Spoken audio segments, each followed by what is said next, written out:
A person screams under the blade of a barber healthcare provider. A nun prays over a fevered baby. A medical professional charts the stars to diagnose ailment. A midwife wraps a new child in fabric via candlelight. These picks from the brutal to the soft, from the religious to the scientific type. The tapestry of medieval remedy. That was an international defined, now not by readability, but via paradox, religion and superstition mixed with good judgment and inquiry. Charity intertwined with manipulate, and medication that would think as much like harm as help. Now, in our ultimate chapter, we step again from the working desk, the cloister, and the school, and ask, what legacy did medieval medicine go away behind? How did this long, problematic generation form? What got here after and the way must we judge it in these days? A world in transition to appreciate the legacy of medieval treatment. We need to see it not as a frozen second in time, however, as a dynamic period of transformation. From roughly the 5th to the 15th century, treatment developed according to the collapse of the Roman Empire, the spread of Christianity, upward thrust of Islamic science, the devastation of the Black Death, the delivery of universities, the beginnings of the Renaissance. It used to be a bridge connecting the world of ancient temples and scrolls to the laboratories and hospitals of the today's age. And like all bridges, it carried contradictions to achievements. The foundations lay despite its limitations. Medieval medication gave us enduring strategies, institutions, and practices. 1. Hospitals as areas of care for the core. A while, hospitals were rare. By using the top, Europe used to be dotted with monastic infirmaries, pilgrim hospices, and concrete hospitals. These locations emphasized compassionate care, food, refuge, and non-secular comfort despite the fact that remedies were rare. 2. Medical ethics there. Medical professionals' obligation to the sufferer, rooted in each Christian charity and Hippocratic beliefs purged. For the duration of this time. Texts confused confidentiality, modesty, and serving without greed. 3. Institution, schooling the core. A while, institutionalized medication as a field of educational learn, even if unsuitable. These colleges gave remedy constitution and reputation, paving the best way for the authentic medical professional for protection of competencies. Medieval students preserved and transmitted Greek, Roman, and Arabic clinical texts. Without their labor in monasteries and translation centers, brand new medication would have lost centuries of gathered knowledge. 3. Screw-ups and limitations. And yet, we are not able to romanticize. 1. Lack of sensible innovation. Over reliance on old texts ended in stagnation. Galenic conception used to be treated as gospel even when dissections disproved it. 2. Faith over evidence even as spiritual care used to be main. Ailment was once too, in general, blamed on sin, demons, or divine punishment. Many treatments lacked empirical help or were actively hazardous, like bloodletting for close to every disease. 3. Exclusion of ladies and the BAG medical schooling used to be reserved for wealthy, male, Latin-speaking elites. Female healers, midwives, and people practitioners had been marginalized or persecuted. 4. Detrimental therapies, from trepanning drilling skulls to using poisonous metals and unclean tools. Medicine might usually be more torture than medication. 4. The psychological dimension, hope in darkness even when remedy would now not therapy. It furnished anything just as significant. That means ailment, affliction, and death were not random. They'd spiritual and ethical value. Remedy was not just of the physique, but of the soul. A sanatorium was once now not just a position to be fixed, however, to prepare for eternity. In an international of famine, plague, and struggle, this framework gave suffering persons a narrative, a place inside the divine order. It offered dignity. The turning factor. Medicine at the cusp of modernitra, the late 15th century. Cracks regarded in the old method. Dissections grew to be extra approved. Challenging Galenic anatomy. The printing press unfold new ideas at lightning speed. Renaissance humanists, known as for direct remark, rather than blind belief in authority. An intensive Swiss healthcare professional rejected humoral concept altogether, embracing chemical remedies. Soon, Andreas Vesalius would submit his progressive anatomy guide, De Humani Corporis Fabrica, 1543, and the seeds of modern medical science would take root. But none of this could have been possible without the scaffolding, however mistaken, of medieval medicine. Vi. How the Black Death converted the whole thing of the entire hobbies that transformed treatment in the Middle Ages. The Black Loss of Life, 1347 to 1351, stands by myself. It was a shock to the method. 25 to 50 million persons died in Europe, up to half of the populace. Physicians failed. Monks died. Faith used to be shaken. Common therapies and theories were uncovered as ineffective. Within the wake of the plague, cities invested extra in public well-being and sanitation. Quarantines, isolation, and plague hospitals were developed. The church's grip on scientific explanation began to loosen. Some healers commenced to emphasize empiricism and observation. The Black Death marked the establishing of the tip for medieval medical orthodoxy and the birth of anything new. 7. The folks in the back of the tree at mentoring our ride. We've met numerous figures, some noted, most forgotten. Allow us to pause to recollect them. The monk with shaking palms looking to write a recipe in Latin earlier than the ink runs out. The barber physician gripping a bone sore in a smoky stall. The noblewoman nun tending to the dying with each religion and fever in her lungs. The village midwife, palms stained with herbs and birth blood, condemned by using guys who could not ever do what she did. The doctor, robes sweeping the ground of a school, muttering Gallen's phrases at the same time. Plague rots the town external. These had been the healers and hopefuls of an international that had little to offer but still tried. VIII. How should we judge medieval medicine? To our latest minds, so much of medieval treatment appears barbaric, inaccurate, even absurd. However, remember, they labored without microscopes, without antibiotics, without germ thought. They lived in a global. The place, the religious and the bodily had been inseparable. They made feel of struggling in methods that sustained communities by way of unimaginable trials. What they lacked in abilities, they regularly made up for in care, braveness, and conviction.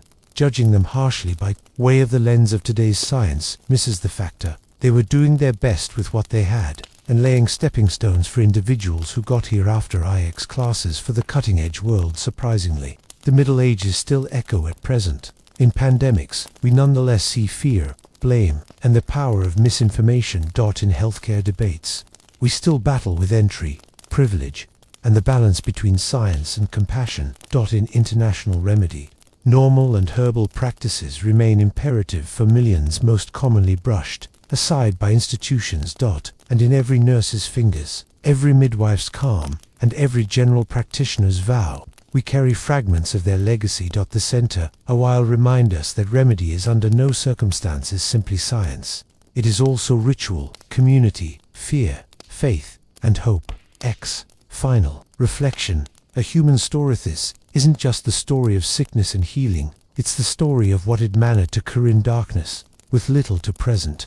However, everything at stake. It's about looking to heal when your tools are crude, your skills is restricted, and the gods or God will not be listening. It's concerning the quiet bravery of those who refuse to walk far from the demise. And it's a reminder that, even after we get it unsuitable, as they almost always did, the act of looking to heal is likely one of the most human things we will do. Narrator: thanks for joining us on this lengthy and haunting trip by way of medication and diseases within the core. A while, therapy or torture, from the battlefield to the cloister, from the university to the village fireplace, we've noticeable how humans struggled to appreciate and overcome the struggling of their time. We leave the Middle Ages behind, no longer with mockery but with admire for his or her courage, sorrow for their suffering, and gratitude for the legacy they left in the back of.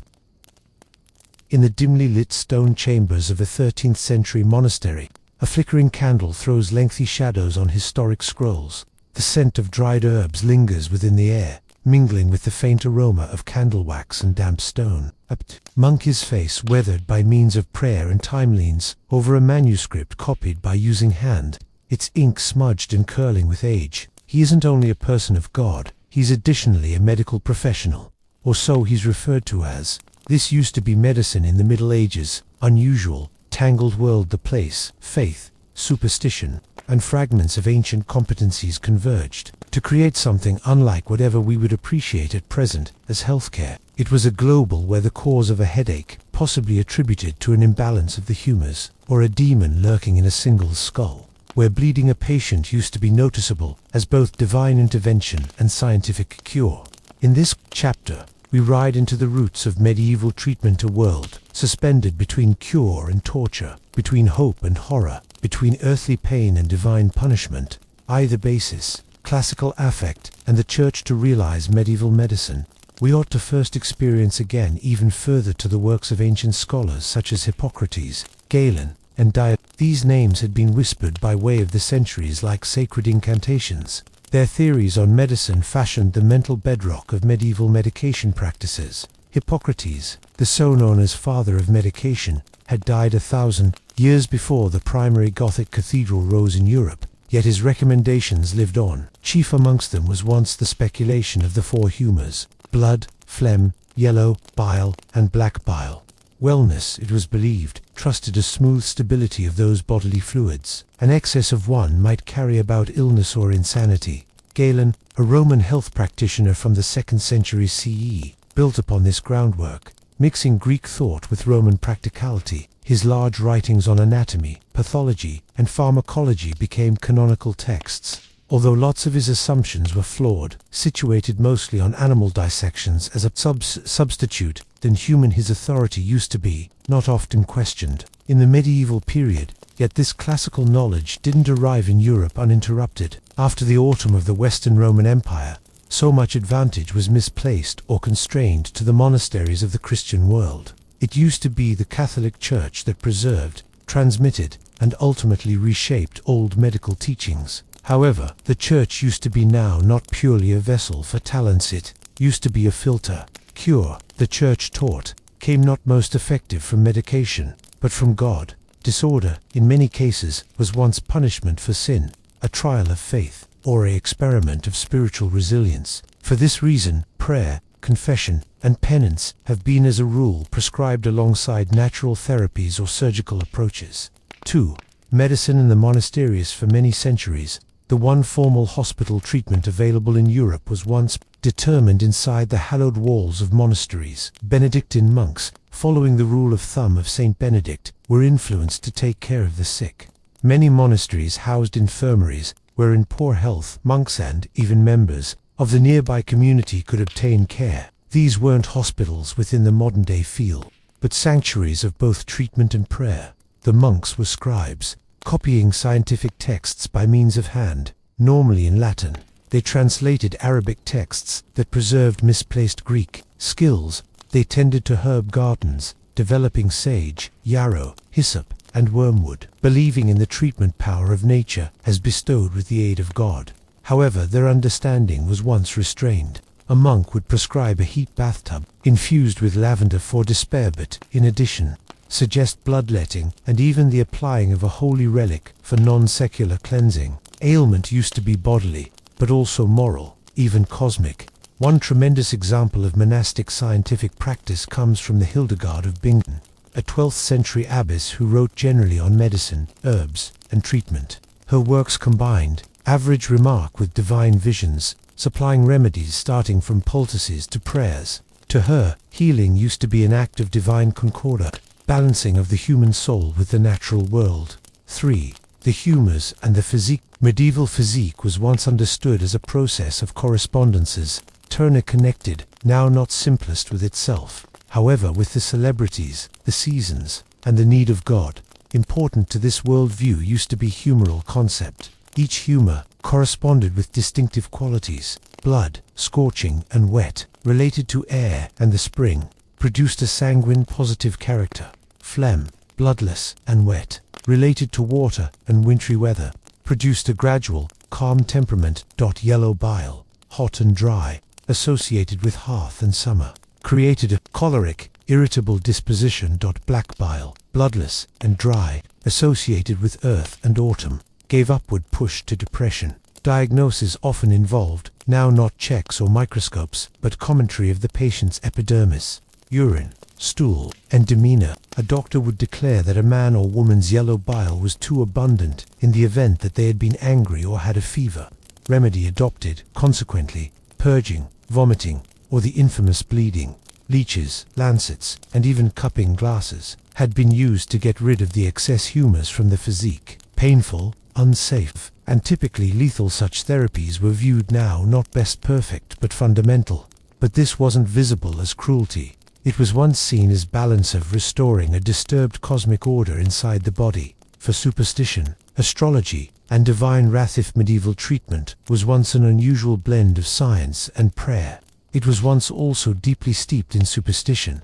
A cough may be precipitated through an imbalance of the celebrities, or by using a witch's curse. It used to be no longer unusual for clinical texts to include astrological charts, used to determine the first rate time to administer healing. Targeted days have been auspicious for bleeding, others weren't. Illnesses were typically anthropomorphized, seen as spirits, demons, or vengeful forces.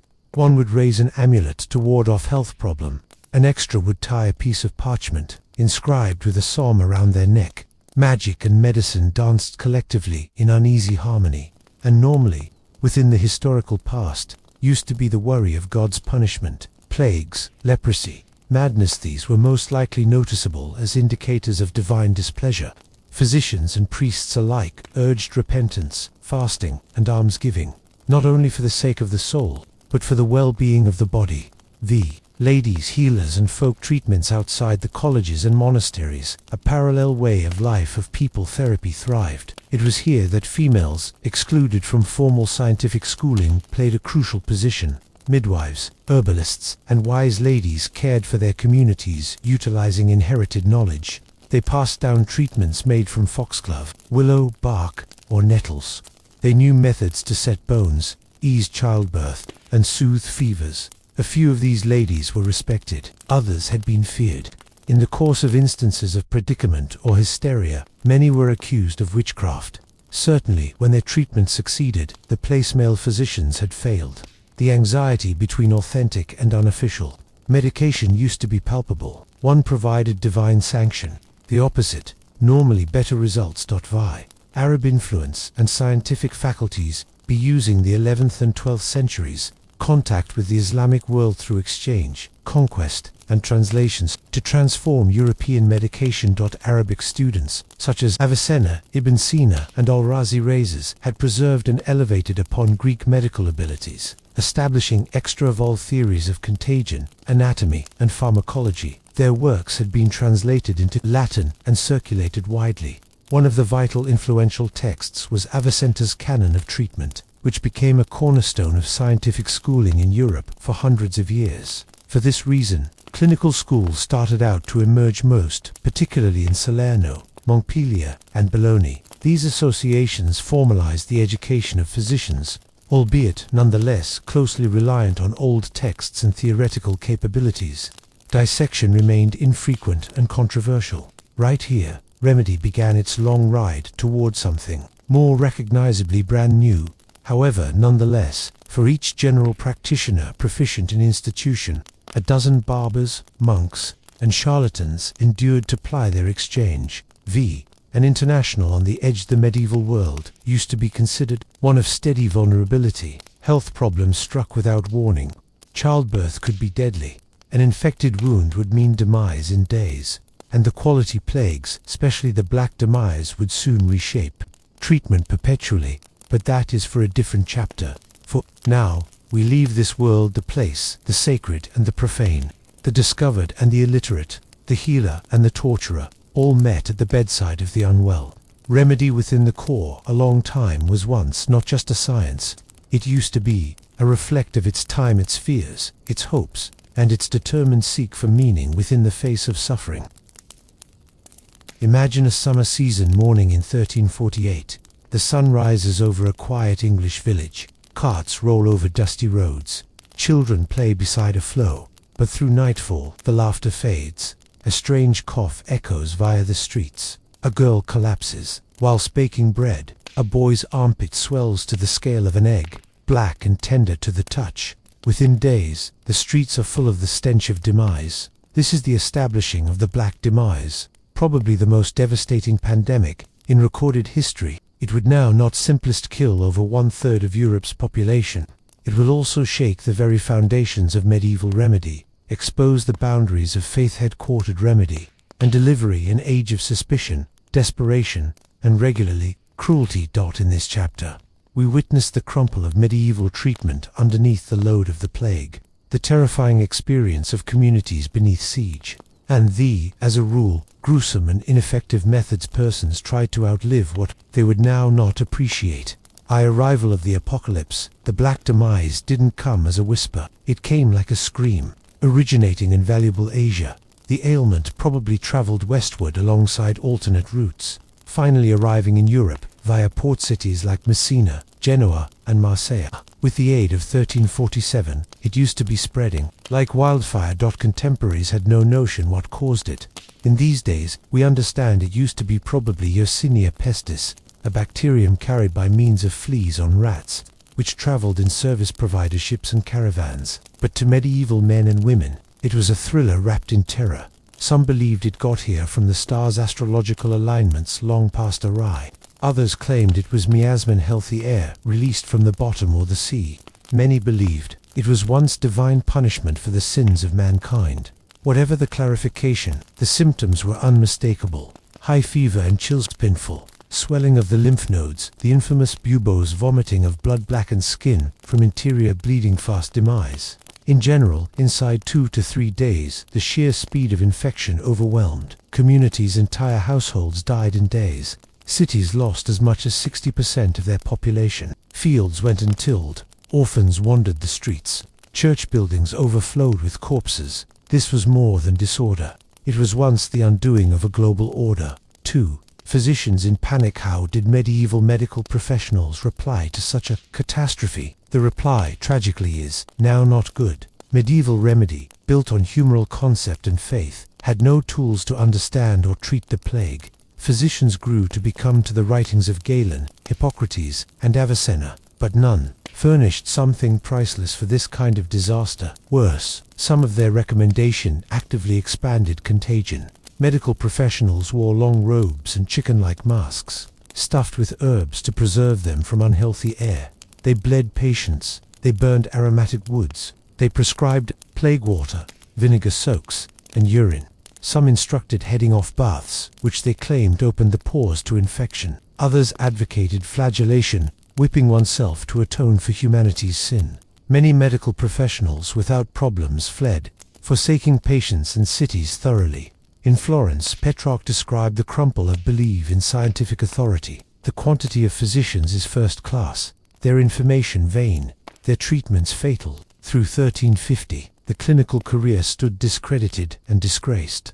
The plague uncovered the boundaries of medieval therapy and the terrifying fragility of society itself. 3. Plague medical professionals and the beginning of a essentially the most enduring photograph of the Black Demise is the plague healthcare professional, determined in an extended waxed cloak, gloves, boots, and a beaked masks. Although more common in later centuries, certainly the 1600s, the image has come to symbolize the strange combination of worry, superstition, and early science that outlined the medieval response. The beak was no longer simply was once full of aromatic herbs, meant to counteract the unhealthy air thought to spread the sickness. The employees stored distance from the bothered.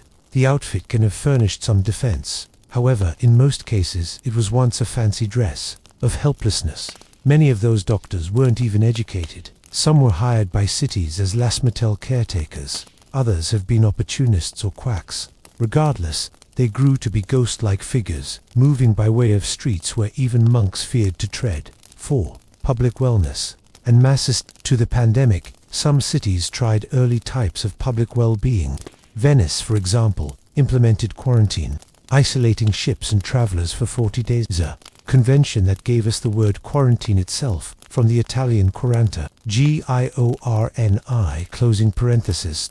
Other cities burned down infected neighborhoods. Some banned funerals, forcing loved ones' members to drag bodies to mass graves. Bell ringers and corpse collectors grew to become familiar sights.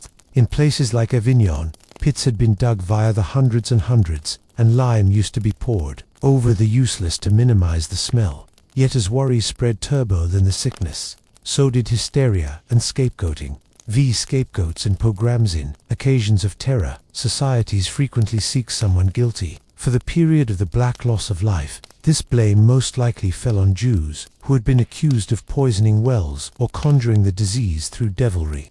The outcome was massacres and pogroms across Europe. In 1349, entire Jewish communities had been exterminated in Strasbourg, Mainz, and Cologne. Enormous quantities have been burned alive or driven into exile. These weren't remote incidents, but coordinated extermination, more commonly sanctioned by neighborhood governments or omitted through the church. Other scapegoats, integrated lepers, foreigners, and even beggars. In cities desperate for manipulate, irrational cruelty grew to become coverage. Meanwhile, the proper vector of disorder, the rat, the flea, the microorganism persevered its silent experience. Devout extremes, flagellants, and saints' physicians failed and panic unfold. Many grew to become too religional for answers. Some sought solace in prayer. Others embraced extremism. The flagellants were a radical Christian sect that swept across Europe during the plague. Dressed in white robes, they marched from city to city, whipping themselves in public, chanting hymns, and urging repentance. They believed that humanity's sin had caused the plague, and that suffering would purify the soul and appease God. Their fame exploded in Germany and the Low Nations. However, their theology frequently drifted into heresy. By 1349, Pope Clement VI condemned them as a chance to church authority. Nonetheless, many natural humans observed hope in saints, relics, and pilgrimage. Shrines to Saint Sebastian, Saint Roch, and the Virgin Mary grew to be pilgrimage locations. Holy relics were paraded by way of streets. Some even drank water that had touched a saint's bones, believing it will shield them. In the absence of medicine, miracle and martyrdom grew to become the one hope. Artwork and the tradition of demiser, Black Demise, didn't just exchange treatment, it reshaped art, literature, and psychology. Cities and cities grew to become obsessed with demise. Tomb carvings started to exhibit decomposing corpses, transy tombs, reminders of mortality. Artwork depicted the Danse Macabre, or Dance of Dying, where skeletons led persons of all courses, kings, monks, peasants, to the grave. Writers, like Giovanni Boccaccio in the Decameron, described the horrors and absurdities of lifestyles during plague. Chroniclers wrote of apocalyptic visions, mass hallucinations, and the feeling that God grew to become his face far from humanity. Youngsters sang rhymes about death. Bells rang for the dead, unless there were no extra bell ringers. 8. Medical penalties. After the initial waves passed, Europe was a transformed continent. Complete villages had vanished. Labor shortages gave surviving peasants leverage to demand higher stipulations. The feudal method began to crack. The authority of the church weakened. And treatment in unique fronted a reckoning. The failure of the clinical institution for the period of the plague resulted in accelerated skepticism. But additionally, innovation. There was once developing demand for empirical advantage, anatomy, and public health programs. New medical texts began to flow into, emphasizing observation over thought. Dissection, once taboo, grew to become extra accepted in some areas. Universities up-to-date their curricula slowly, and a brand new generation of physicians emerged. However, possibly most importantly, individuals started to question. They puzzled the old texts, the church's authority, the rituals of bloodletting and purging. The plague had shown that dying might now not be contained via dogma. Something needed to change. Ike's voices from the plaguelet. Us not put out of your mind, the voices of individuals who lived by way of it. Agnolo di Tura, a chronicler from Siena, wrote, I buried my 5 youngsters with my possessed fingers. There was no one else. Boccaccio within the Decameron wrote, brother, deserted brother, and the uncle his nephew, and the sister her brother, and very most often the spouse her husband. Fathers and mums refused to nurse and guide their possessed kids. Pope Clement VI, surrounded by way of loss of life in Avignon, issued a papal bull declaring that anybody who died of the plague would obtain plenary indulgence, for there was no one left to participate in final rites. These stories paint a vivid image, now not just of horror, however, of a world unmoored, floating in uncertainty. Conclusion. A global, endlessly modified via the early 1350s. The worst of the plague had passed, although it will return in waves for centuries, but its initial influence had already shattered the medieval worldview. Medication had failed in its most critical hour, faith had been challenged, society had fractured, and yet, From the ashes of this catastrophe came the first sparks of exchange, an age of questioning, of empirical curiosity, and ultimately, of scientific transformation. But that transformation would no longer come comfortably or soon. Many horrors still lay forward: faulty surgeries, brutal psychiatric practices, and deeply flawed understandings of the human physique. Still, the sector would by no means return to what it had been. The black loss of life had accomplished greater than kill. It had revealed the reality about medieval medication, that it used to be traditionally ritual, masquerading as science, more mysticism than system. And in doing so, it opened the door to the gradual, painful experience towards anything higher. The scent of iron hangs heavy within the air. Guys groan and scream as blood soaks by means of linen bandages. A person with regular palms and a pink-streaked apron sharpens a blade within the fading light. He is not a healthcare professional. He's a barber-physician, a man educated to reduce flesh, pull teeth, lance boils, and, when wanted, hack off a limb in the warmness of battle. In this chapter, we explore some of the visceral and gritty elements of medieval treatment, surgery. We go away behind the libraries of monks and the speculative theories of scholars. Rather, we step into the muddy fields of warfare, the cramped corners of village workshops, and the blood-stained world of barber-surgeons. Welcome to the bloody part of treatment where affliction was the scalpel, and survival was once the only measure of success. The origins of the barber healthcare provider in medieval Europe. There was once a sharp divide between physicians and surgeons, and the line wasn't just medical, it was social. Physicians were trained in universities. They studied old texts, humoral theory, and diagnostics, but they hardly ever touched a sufferer's physique. Surgeons, on the other hand, worked with their hands. They cut, stitched, burned, and bled. This made them much less revered, more often than not lumped at the side of barbers, butchers, and executioners. The barber doctor was the effect of practicality. Barbers already owned razors and blades. They shaved beards, lanced abscesses, removed, licensed. Soon they have been pulling enamel surroundings, bones, and even performing amputations.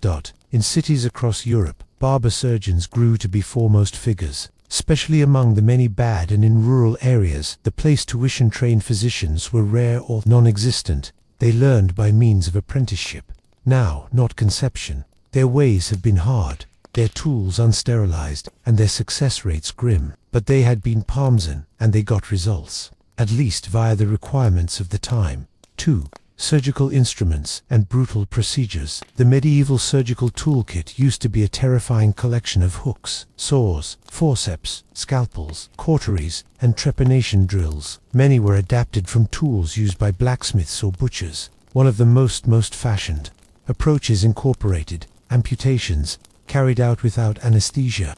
A leg may be reduced off in one slice, followed via cauterization with a red scorching iron to stop bleeding, trepanation, drilling holes into the skull to release evil spirits or relieve stress, cauterization, burning wounds closed with sizzling irons or boiling oil, tooth extraction with pliers, commonly resulting in damaged jaws or infections, lancing boils and abscesses, a common cure for the whole thing from infections to the plague. Barber surgeons in general carried a blood bowl and a collection of leeches, symbols of their profession. They mostly wore an apron stained with blood as a mark of pleasure, not horror. Pain administration used to be nearly non-existent. Patients probably given alcohol, opium poppy, or mandrake root, but more often than not, they have been without difficulty held down by assistants while the approach took position.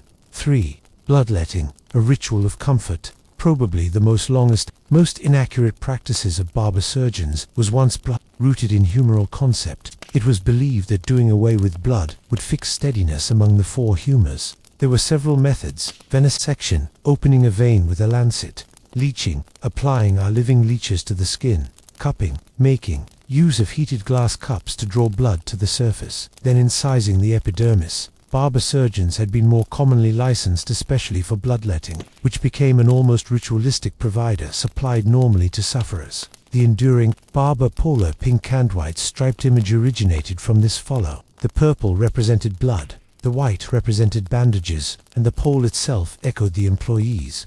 Patients would grip in the course of the system. 4. On the battlefield, surgery in battle. Medieval war used to be brutal and unsparing. Swords, arrows, maces, and crossbows produced horrific injuries, shattered bones, deep lacerations, embedded projectiles, and there, amid the chaos, stood the barber-surgeons. Their position on the battlefield was once valuable, amputating limbs crushed or infected beyond saving, extracting arrows, generally with specialized forceps or hooks, stitching wounds with coarse thread, treating burns more commonly with wine, vinegar, or boiling oil. Maybe essentially the most harrowing experience for surgeons used to be the cure of arrow wounds. Arrows were barbed and designed to purpose maximum harm. Extracting them required skill and courage. In some instances, surgeons would push the arrow by way of the body to put off the head cleanly. One noted account comes from the combat of Crécy, 1346, where English archers decimated French forces. Surgeons labored 4 days later on, performing amputations and dressing wounds. There was little idea of germ thought, and illness was once rampant. But without their efforts, numerous more would have died. The church and surgical procedure, like normal remedy, which used to be largely under church manipulate. Surgery used to be no longer continually embraced by devout authorities. The church viewed the physique as sacred, and was once more commonly suspicious of invasive procedures. The Fourth Lateran Council 1-15 even forbade monks from performing surgery or being rewarded throughout operations involving bloodshed. This left surgery within the hands of laymen barbers, butchers, and apprentices. Ironically, this freed surgical procedure to conform outside of educational constraints, although at the rate of safeguard and scientific rigor. Still, monastic infirmaries in most cases employed lay surgeons, and a few monasteries developed incredibly advanced surgical traditions, peculiarly in regions like Italy and southern France. Females in surgical roles. Whilst formal surgical procedure was once a male-dominated discipline, women performed most important roles as midwives, herbal healers, and in some rare cases, surgeons.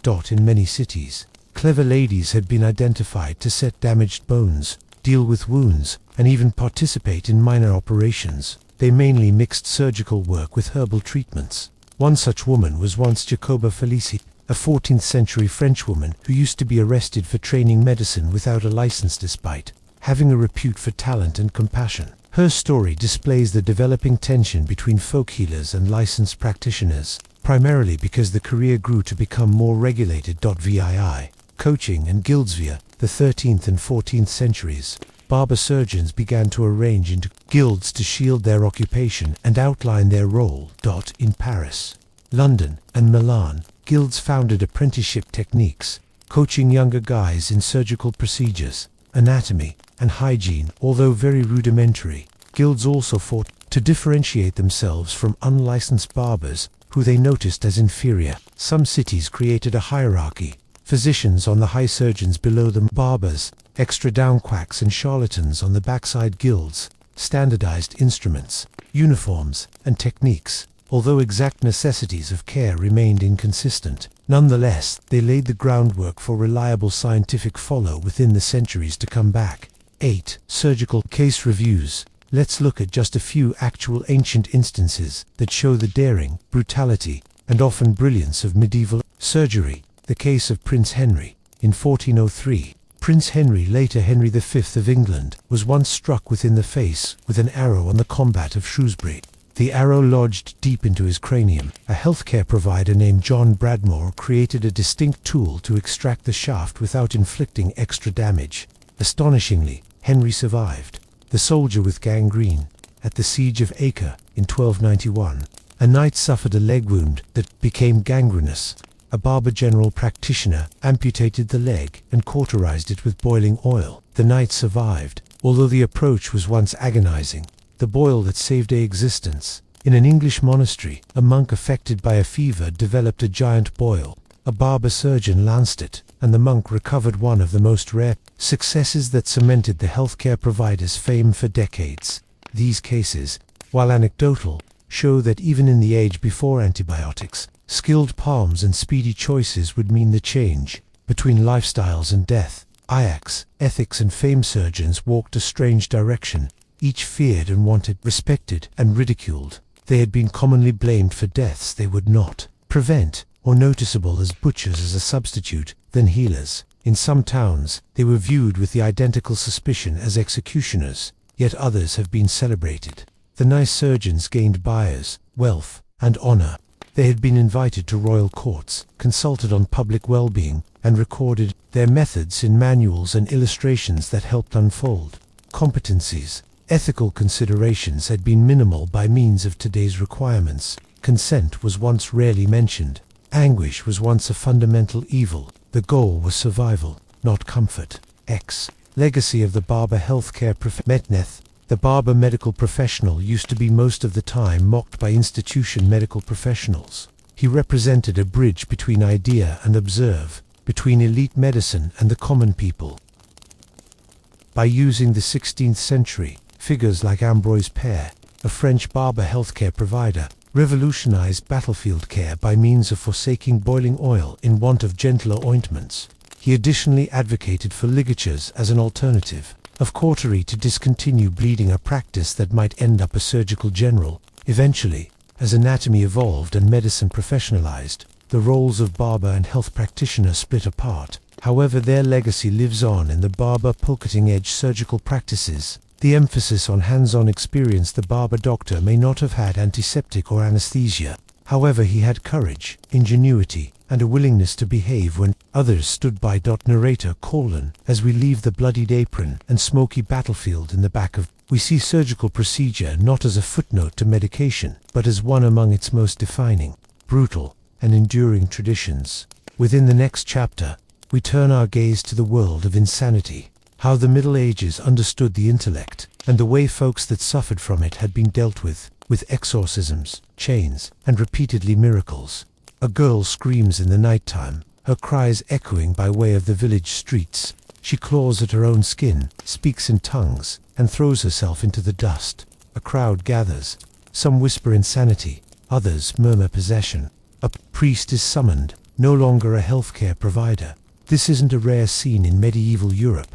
The mind, when broken, used to be not noticeable as an object of scientific curiosity, but of moral, spiritual, or demonic drawback. In a world dominated by using devout belief and superstition, mental sickness existed on a fault line between the human and the divine, between sin and sickness, Satan and ailment. On this chapter, we explore the medieval working out of mental health problem, the strange, and most of the time cruel methods it was interpreted, handled, and feared. We delve into the blurred traces between insanity, mysticism, punishment, and possession.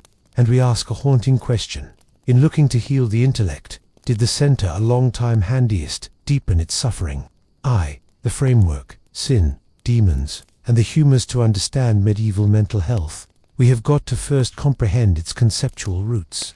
Within the medieval worldview, the soul and the body had been one. Ailment, whether or not physical or intellectual, used to be now not only a subject of the flesh, it used to be additionally spiritual. Insanity was in general explained via three overlapping lenses. Theological, essentially, the most dominant view. Exceptionally in early medieval Europe, insanity would be a punishment from God for sin, an experiment of religion, or the influence of demonic possession. Natural philosophical humoral concept centered on historical Greek theories, chiefly from Hippocrates and Galen. Madness would result from an imbalance of the humors, especially black bile, related to melancholy. Ethical, the perception that flawed habits, certainly lust, gluttony, anger, or delight, could intent or signaled madness. In this experience, mental illness was regularly visible as self-inflicted. The effect: there used to be not often a transparent difference between intellectual sickness and moral failure. People who suffered were on the whole visible as sinners, bewitched, or possessed instead than easily sick. 2. Forms of insanity. Medieval classifications. Medieval students, theologians, and healers did try to categorize mental conditions, though their classifications have been more often than not vague and deeply moralized. Some customary varieties included melancholia, obvious as probably the most mental type of madness, triggered by an excess of black bile. Symptoms integrated disappointment, withdrawal, delusions, and even genius. Many artists, scholars, and mystics were inspiration to endure from melancholia. Frenzy furor, characterized by agitation, shouting, violence, or hallucinations. as a rule interpreted as demonic possession or divine punishment. Lunacy, believed to be influenced by way of the moon from lunar. Symptoms fluctuated with lunar cycles. This term would evolve into the present day. Lunatic. Idiotia described these born with cognitive impairments. These individuals have been commonly tolerated greater than the mad, as there was obvious as average, not chosen. Demonic possession, a separate category completely, marked by means of weird behavior, speaking in unknown languages, supernatural strength, or aversion to holy objects. Clergymen, now not physicians, had been known as to intervene. 3. Diagnosis and statement. Diagnosing mental sickness in the middle, a long time was more an active interpretation than science. Observations might include: speech was once incoherent, blasphemous, prophetic. Conduct used to be the man or woman violent, withdrawn, euphoric, or catatonic. Goals and visions. Did the character document seeing angels or monsters? Bodily symptoms. Did the man or woman tremble, convulse, or expertise paralysis? Nonetheless, diagnosis used to be closely influenced by way of the observer's worldview. A monk would see a seizure as a demonic occasion. A folk healer could call it a curse. A healthcare professional could cite humoral imbalance. This subjectivity made intellectual illness a deeply unpredictable destiny. The same conduct might earn one individual sainthood and a different. The dungeon.iv. Remedies. From the non-secular to the savage, the healing of intellectual illness assorted wildly depending on its perceived reason and would variety from compassionate care to outright torture. 1. Non-secular therapy. Exorcism, the most dramatic and popular therapy, performed with the aid of clergymen making use of prayers, holy water, relics, and the rite of exorcism. Confession and penance. Sufferers had been stimulated to confess sins and search forgiveness, believing their struggling used to be caused by using ethical failing. Pilgrimage, touring shrines, principally those of saints associated with cure, like Saint Dymphna or Saint Hildegard, was original. Holy relics, touching or dozing close the bones of a saint was believed to deliver cure. 2. Physical and medical healing, bloodletting and purging, to rebalance humors, chiefly in melancholia, cold baths or showers, to shock the mind again into sanity. Natural cures, St. John's wort, mandrake, and valerian were among the most customary. Trepanation, drilling into the skull to liberate evil spirits or relieve stress. An historical and nonetheless practiced system. 3. Restraint and isolation. Confinement. These viewed detrimental had been locked in cells, chained to walls, or kept in cages. Beatings. Some believed that affliction might power out the devil or drive submission. Exile. In extreme instances, the mentally ill were pushed from cities wholly. The mad saint phenomenon. Not all madness used to be feared. Some varieties have been revered. In specified, madness in holy figures was many times interpreted as a divine reward. Saints and mystics who experienced visions, ecstasy, or emotional extremes have been obvious as blessed by using God. St. Catherine of Siena had visions, starved herself, and displayed signs of what we could now name mania or OCD. However, was once canonized. St. Dymphna, consumer saint of the mentally sick, was stated to have fled her incestuous father, Handist, to be killed by using him. Her shrine in Giel, Belgium became a pilgrimage webpage for centuries. Marjorie Kemp, a 15th century mystic, claimed to see Jesus, weep uncontrollably, and listen to divine voices. Some notion her mad, others holy. In these circumstances, insanity was ideal, even sacred, so long as it was once tied to God. However, for the bad ladies or marginalized, madness was extra most of the time a dying sentence than a direction to sainthood. Associations and hospitals. The medieval period noticed the slow emergence of associations for the mentally in poor health, although they have been rare and on the whole indistinguishable from prisons or poorhouses. Probably the most infamous of those was once Bethlehem Royal Sanatorium, better often called Bedlam, headquartered in London in the 13th century. By way of the 1400s, it used to be taking in sufferers regarded mad. Stipulations had been horrific. Patients chained to walls or beds, filthy cells, little meals, no sanitation, public visitation, the place the curious might pay to gawk on. The insane. Bedlam grew to be synonymous with chaos and cruelty, but it surely was no longer certain. Across Europe, some monasteries and hospitals began creating lunatic wards, generally in basements or towers, hidden from public view. Nonetheless, in some areas, above all, within the Low Nations, there was once an extra compassionate model. In Giel, Belgium, mentally in poor health, pilgrims had been welcomed into regional houses, fed, clothed, and cared for by means of le people. This household care model was a long way ahead of its time. Witchcraft, ladies, and madness, probably the most tragic intersections in medieval historical past, used to be between intellectual health problem, women, and witchcraft. Females who suffered from hallucinations, epilepsy, despair, and even menopause were usually accused of witchcraft, primarily within the late Middle Ages and into the early cutting-edge period.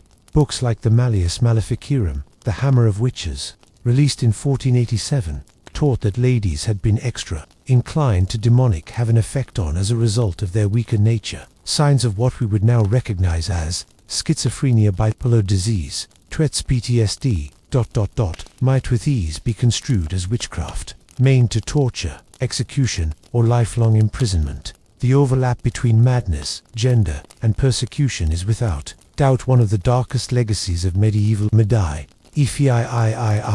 The intellect in artwork and literature. Medieval literature and art additionally reflected the fascination and fear of insanity. Shakespeare, though writing at the tail end of the medieval worldview, immortalized insanity in characters like King Lear, Ophelia, and Girl Macbeth. Chaucer referenced lunatic habits within the Canterbury Testimonies. Religious artwork in general depicted possessed participants writhing in torment, eyes wide, our bodies twisted. The intellect, when damaged, used to be both a source of terror and of spectacle.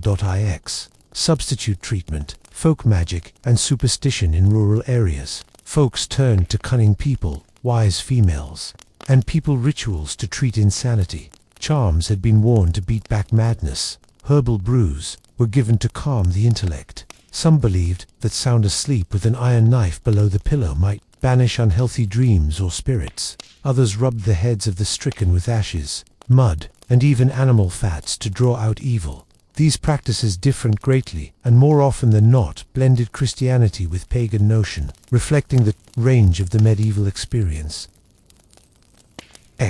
Legacy and reflection. The medieval technique to intellectual ailment used to be a mix of religious inquiry, clinical error, occasional compassion, and typical cruelty. On one hand, it well known the vigor of the mind. On the opposite, it most often confused, struggling with sin, ailment with evil. But even within the darkest corners, there have been glimmers of humanity, families who cared for afflicted household, monks who recorded symptoms cautiously, mystics who observed, which means, of their insanity. At present, we may see medieval mental wellness treatment as barbaric. However, it was once shaped by using its time, by using a world without neurology, without psychiatry, without working out. And it reminds us that the stigma around mental illness has deep roots that have to nonetheless be pulled up, examined, and reckoned with. Narrator. As we shut the door on the tortured mind of the center a while, we open further into the secrets of the physique itself. In the next chapter, we descend into the anatomical theater, where bodies had been dissected in secrecy, and knowledge of the human type was fought over like treasure. It's time to discover. Chapter 5. Dissection, Anatomy, and the Forbidden Body. A candle flickers within the cold stillness of a stone chamber. A corpse lies upon a slab. Robed students stand with quills, ink, and sharp blades. They glance nervously at the door. Dissection just isn't legal right here, not exactly. However, they're determined to peer what lies beneath the dermis. What makes a man live? What causes ache? What secrets are hidden in the hole of the chest, the coils of the gut, the folds of the mind? In this chapter, we enter the hushed and secretive world of medieval anatomy, an international forbidden dissections, theological boundaries, historical texts revered beyond rationale, and the early stirrings of scientific curiosity. If the intellect used to be once obvious as the battlefield of demons and madness, the body used to be something much more mysterious and damaging to explore. The line between medication and heresy was once razor-skinny. Welcome to the age. The place reducing open a body might be a criminal offense in opposition to God, or a revelation of truth, i.e., the sacred body. religious constraints. To understand why anatomy was so controversial in the core ages, we have got to begin with the Christian worldview of the physique. In Christian doctrine, certainly as shaped by Augustine, Aquinas, and the Church Fathers, the human physique was sacred, created by using God, destined for resurrection. This view resulted in a profound discomfort with slicing, mutilating, or violating the corpse. The Fourth Lateran Council 1215, whilst not explicitly banning dissection, enforced theological concerns about bodily integrity after death. The fear was once no longer just sacrilegious curiosity, was once that dissection could damage the body's probabilities of resurrection on Judgment Day.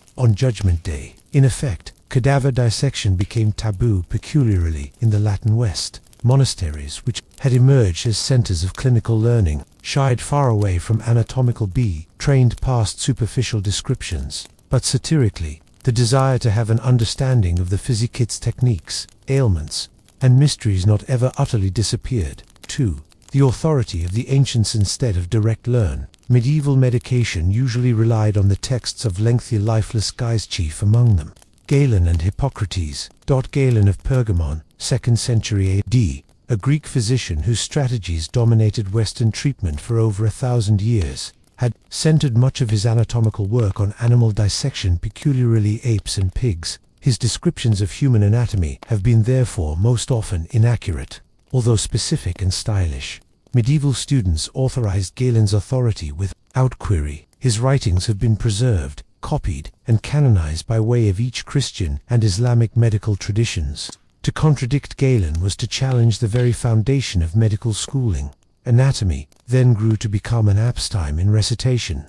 No longer remark, scholars memorized diagrams, repeated theories, and passed exams without ever seeing the inside of a human body. 3. The upward push of the dissection theatre. Regardless of church caution, human dissection started to emerge, slowly and cautiously, in the Italian city-states. By the 13th and 14th centuries, universities like Bologna, Padua, and Montpellier started to experiment with dissection as a part of medical schooling.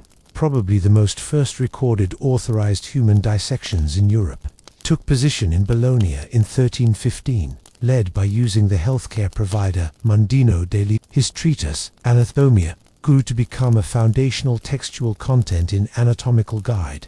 However, these dissections have been infrequent and invariably carried out under strict law. The corpses were, as a rule, those of performed criminals. Dissections passed off best at targeted times of year, in particular wintry weather, to sluggish decomposition. A lector trainer read from Galen's text, whilst a barber surgeon or assistant did the actual chopping. Scholars observed silently, typically from a gallery, without touching the physique. Therefore, was once born the anatomical theatre, a position the place textual content reigned supreme over remark, and the corpse served extra to demonstrate Galen than to assignment him. 4. Anxiety between textual content and flesh. Probably the most strangest aspects of medieval anatomical gain knowledge of was once the anxiety between what was once obvious and what used to be believed. If a dissection revealed anything exclusive from Galen's descriptions, the error was once most likely attributed to the body, not the e-book. Scholars possibly instructed that the body had mutated or that it was imperfect. Galen, in the end, could now not be flawed. This created an intellectual paradox. Dissection was once being used to be trained anatomy, but fact was decided by means of ancient texts, not by way of what lay under the knife. It will take the braveness of iconoclasts for this paradox to be shattered.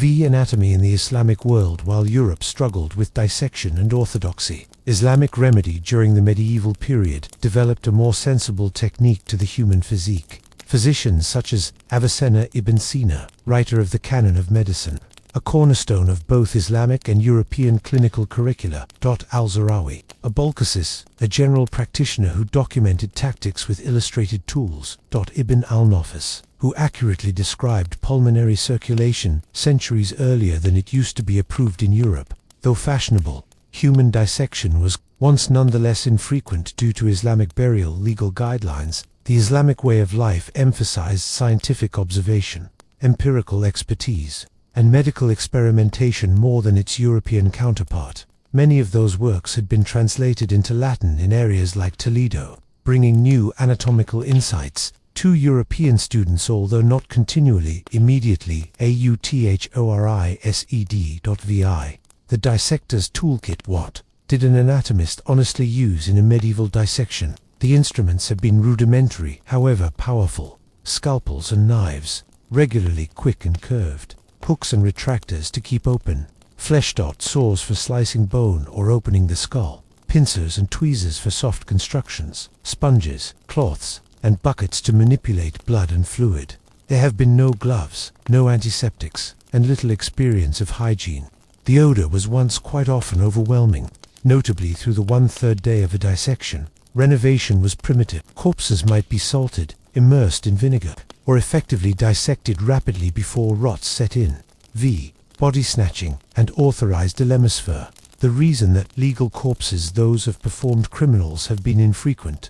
The starvation for cadavers mostly led to illicit method. Body snatching, although more common in later centuries, had its roots within the center a long time. Clinical scholars, beneath stress to be trained anatomy, could pay gravediggers and even rob graves themselves. Some cities passed legal guidelines to look after cemeteries, others turned a blind eye, specifically if the victims had been outsiders or the poor.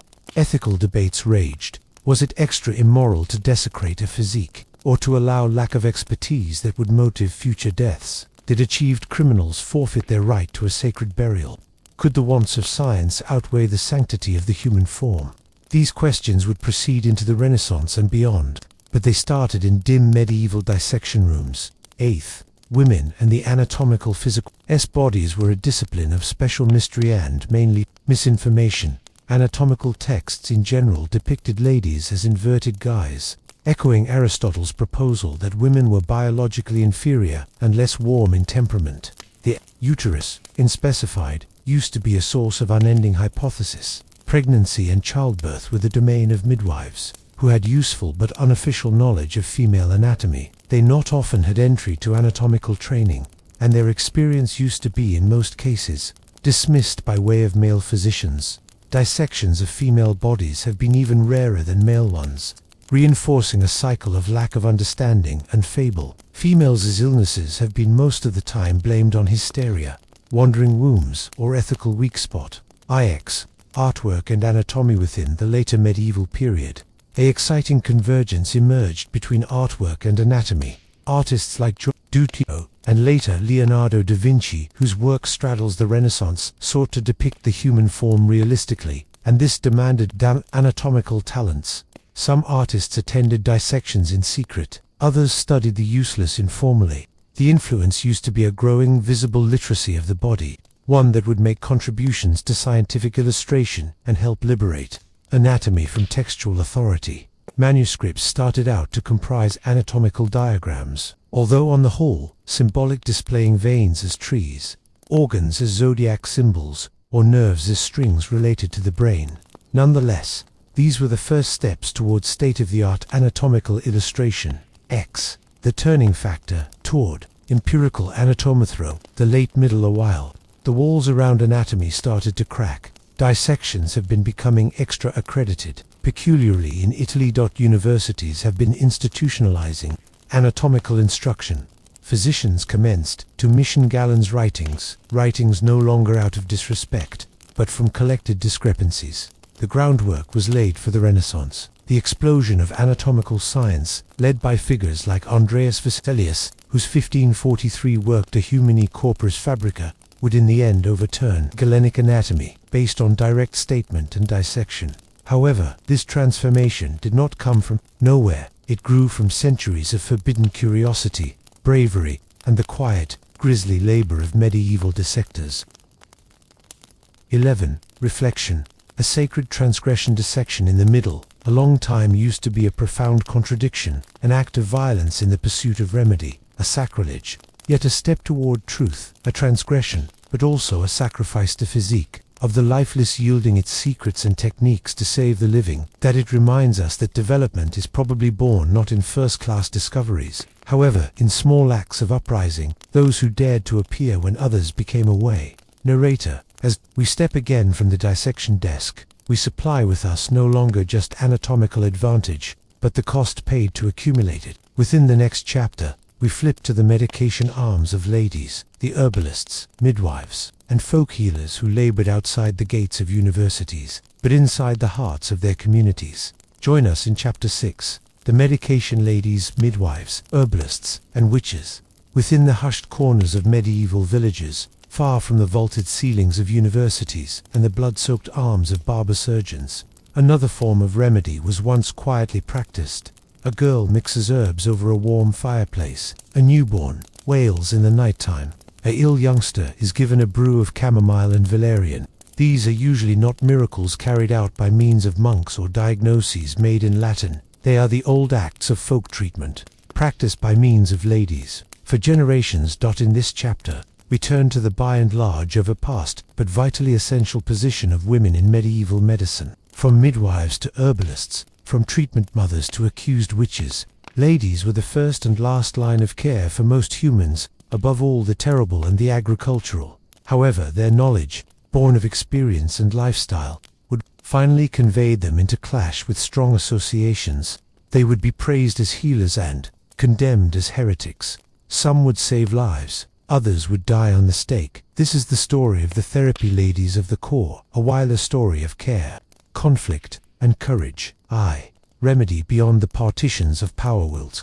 Elite clinical competencies in the core ages was once managed through male physicians, monasteries, and college schools. Most humans on no account noticed a physician in their lives. Alternatively, they grew to become two nearby women mothers, midwives, and foxy folks who served as unofficial healers in their communities. These women delivered toddlers adult with fevers, wounds, and rashes-supplied contraception and abortion treatments. All set the useless for burial-crafted saps, tinctures, and teas. Their competencies was once handed down orally, learned by way of experience, and rooted in observation and community trust. In a world without antibiotics or sterilization, it was once typically folks' medication that supplied essentially the most instantaneous remedy. Their healing used to be functional, no longer theoretical, where university-trained physicians might speak of humors. These women knew which vegetation diminished swelling, eased childbirth, or soothed anguish. The midwife, guardian of start, and dimiso probably the most revered of those women, was the midwife. Childbirth in the Center Ages was an incredibly unsafe occasion. Maternal mortality premiums have been high, and there was once no inspiration of surgical intervention like cesarean sections. Physicians rarely attended births. It was obvious as females' work. The midwife then held a role of important value. Her responsibilities integrated monitoring the being pregnant and making ready the mother, managing the delivery itself, off the umbilical wire, and caring for the little one, baptizing the little one in emergency occasions. Serving too with published partum recovery midwives were respected and feared, more often than not viewed as possessing secret talents. In some regions, they were even licensed by way of the church, required to swear oaths of morality and Christian follow. However, the line between wisdom and witchcraft was once dangerously thin. 3. The herbalist, nature's pharmacist. Board today's medicine. Nature used to be the medicine cupboard.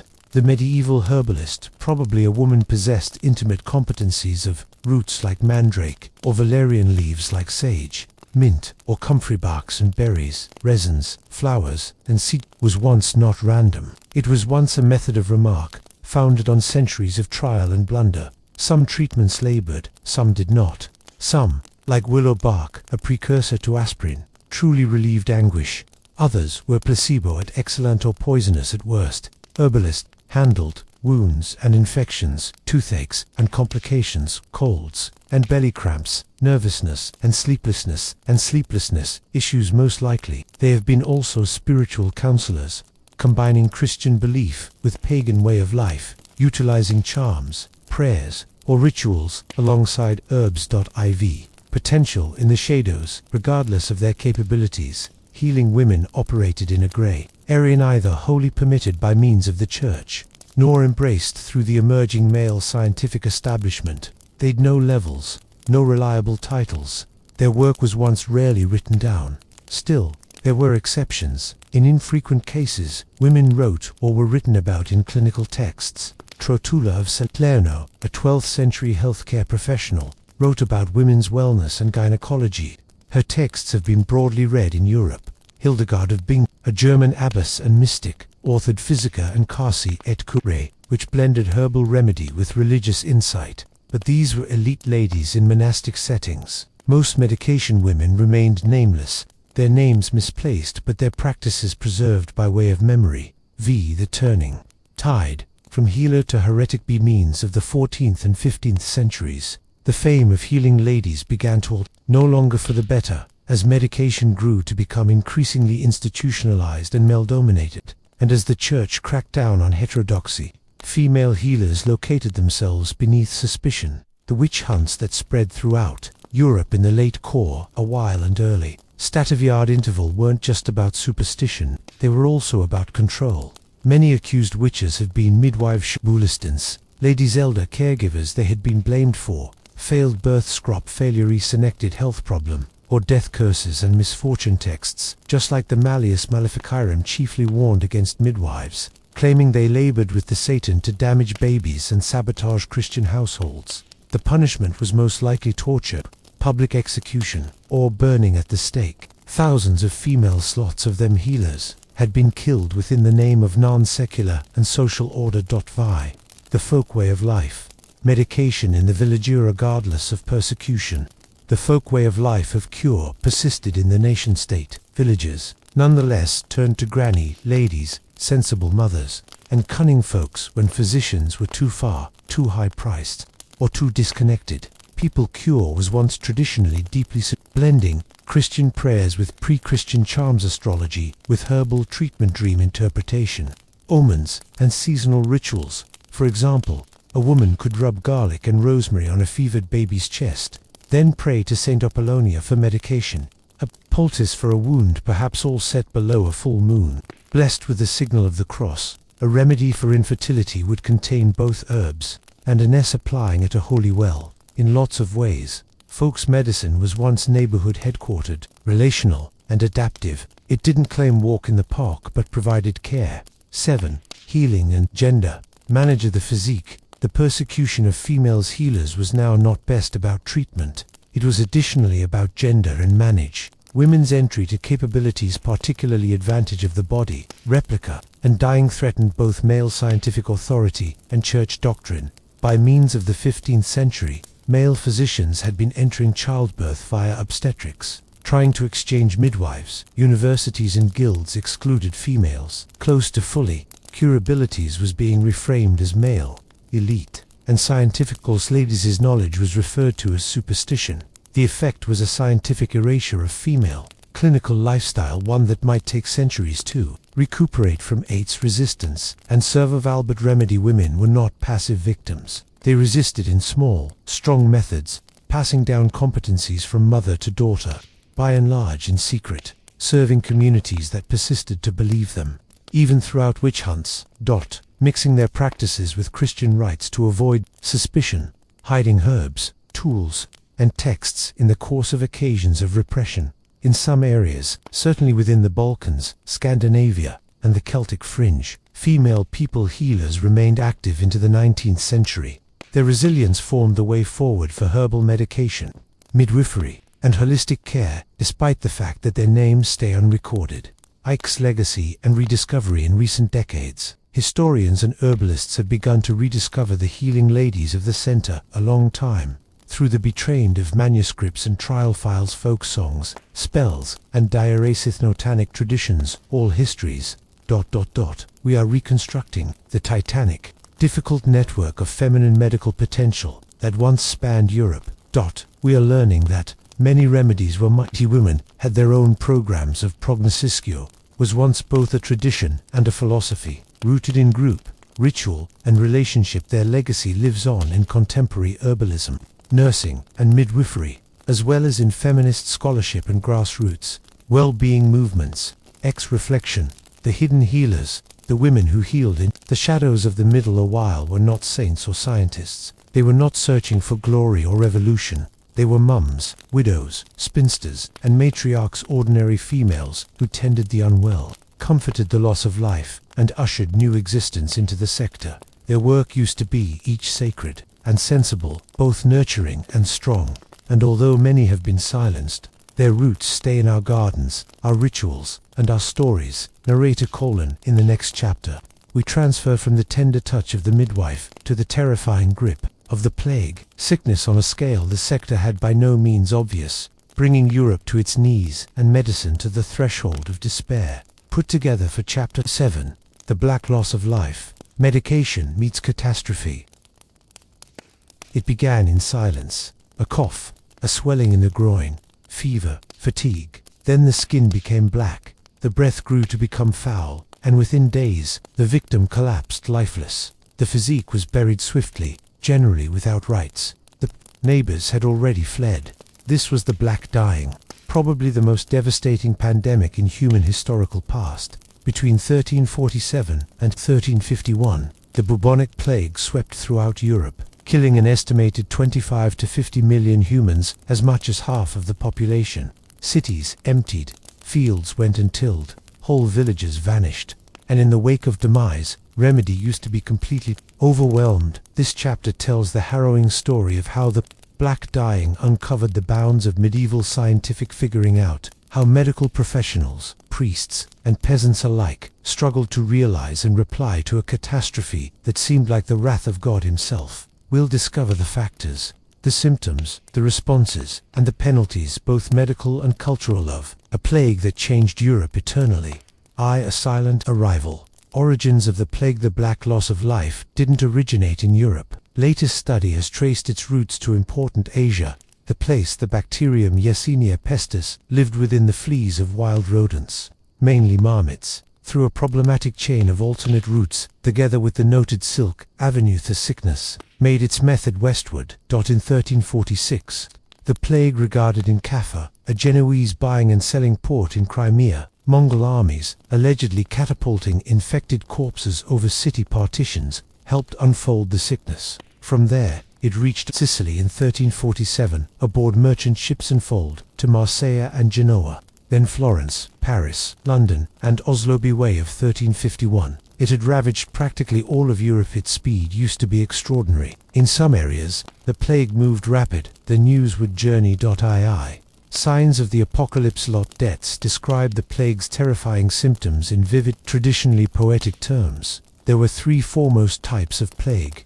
Bubonic plague, essentially the most customary: painful swellings, buboes within the groin, armpits or neck, excessive fever, chills, vomiting, delirium, blackened dermis as a result of inner bleeding. For this reason the name Black Death, loss of life. Inside 2 to 7 days, almost always pneumonic plague, more contagious and lethal, attacked the lungs, brought about coughing, blood-tinged sputum unfold by means of airborne droplstomies, normally passed off within 1 to 2 days. Septicemic plague, rarest and most deadly.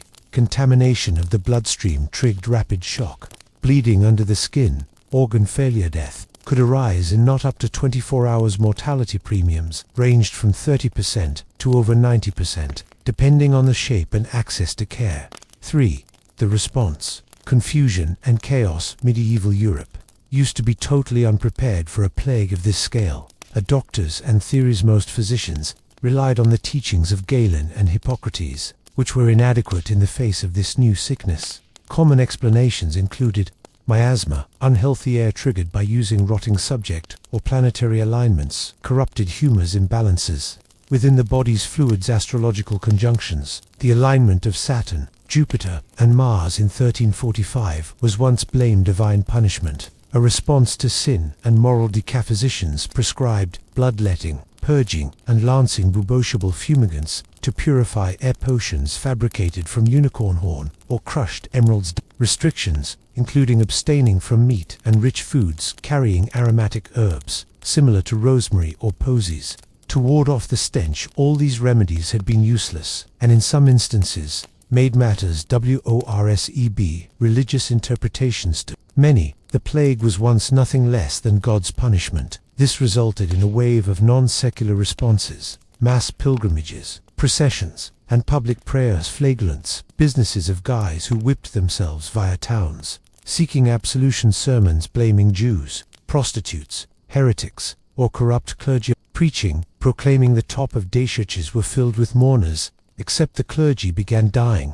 TOOIV, loss of life and burial. The drawback of the corpse with death so widespread. Right burial practices collapsed. Graveyards overflowed. Mass graves were dug all of a sudden. Monks and gravediggers died. Turbo than they might bury others.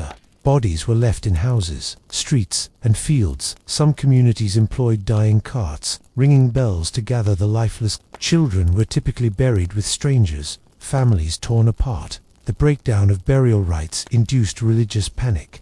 For medieval Christians, demise unshriven without confession or final rites risked everlasting damnation. The sheer quantity of corpses made even probably the most devout question God's mercy v. social and psychological collapse. The black loss of life didn't just kill bodies, it shattered the social material. State of the art chroniclers like Giovanni Boccaccio, the Decameron, and John de Venette describe a Europe gripped through abandonment, mothers and fathers deserting kids, husbands leaving better halves, lawlessness, looting, theft, and violence, increased paranoia and blame. Foreigners, beggars, and Jews had been scapegoated. Nihilism. Persons grew to become to drinking, debauchery, and fatalism. In Florence, Boccaccio wrote, "Brother deserted brother. Fathers and mothers refused to nurse and support their possessed youngsters. Vi. The scapegoats, persecution, and genocide. With fear came hatred. Jews had been greatly blamed for poisoning wells or cursing Christian communities. Youngsters, the Jews also died in exceptional numbers. Rumors spread speedy. What adopted was one of the darkest elements of the plague.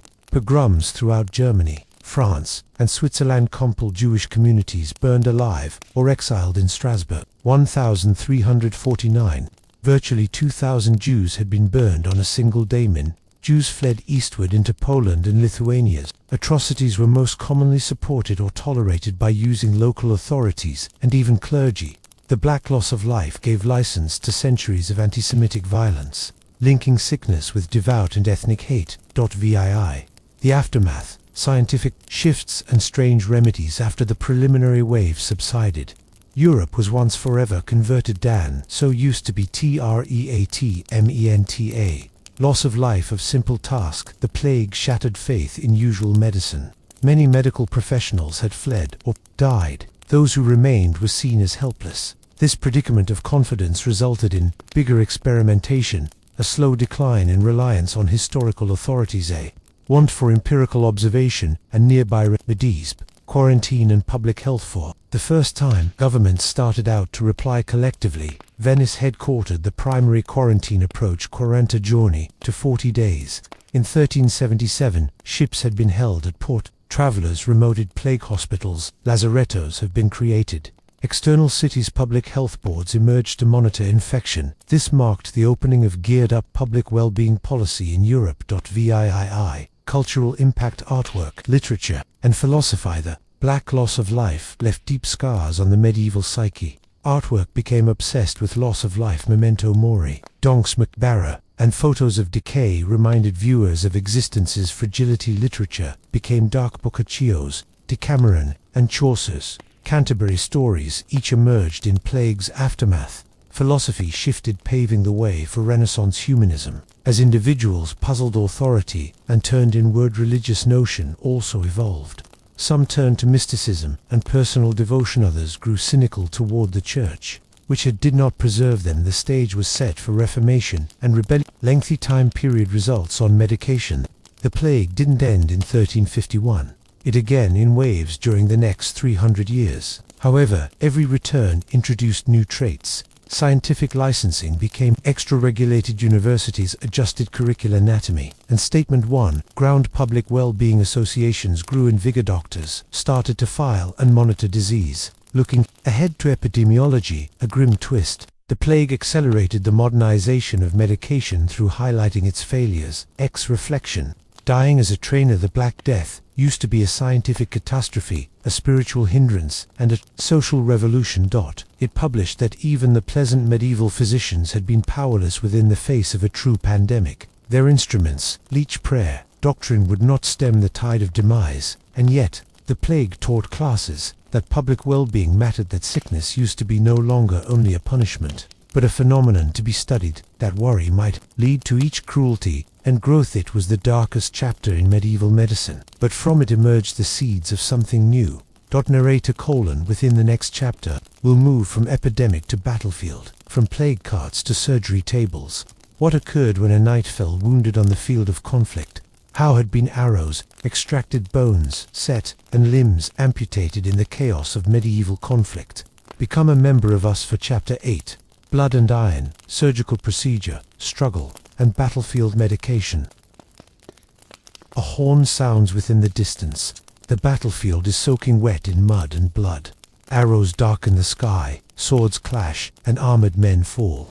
Warfare is the theater of glory for some. However, for many, it's soreness, mutilation, and the groan of the wounded echoing long after the combat ends. Within the core, a long time, struggle was once a regular reality. From feudal skirmishes to crusades, dynastic conflicts, and peasant rebellions, the clash of armies created a steady stream of injuries that required urgent, painful, and by and large primitive remedy.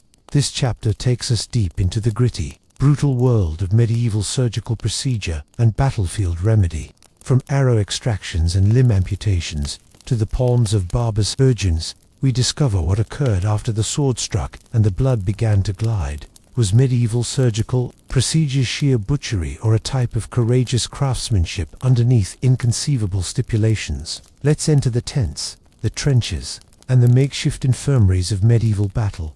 Eye conflict and wounds within the medieval world. The Middle Ages saw a form of army engagements, feudal wars between rival lords, the Crusades, where European armies fought in the Holy Land, the 100 Years' Warfare 1337 to 1453, between England and France, countless sieges, ambushes, and border skirmishes. These conflicts produced an unending tide of wounded guys, usually knights, squires, and archers. Long-established battlefield accidents included arrow wounds, ordinarily deep and embedded blunt trauma, from maces or falls from horses' swords, slashes and stabs, slicing into muscle, bone or organs, burns, especially in the course of sieges with boiling oil or fire-overwhelmed limbs, as a result of armor or heavy weapons fractures and compound bone accidents, and of path illness. The unseen killer used to be far and wide. Two who had been the surgeons, not like institution-educated physicians. Surgeons within the corps a while had extra in customary with craftsmen than students.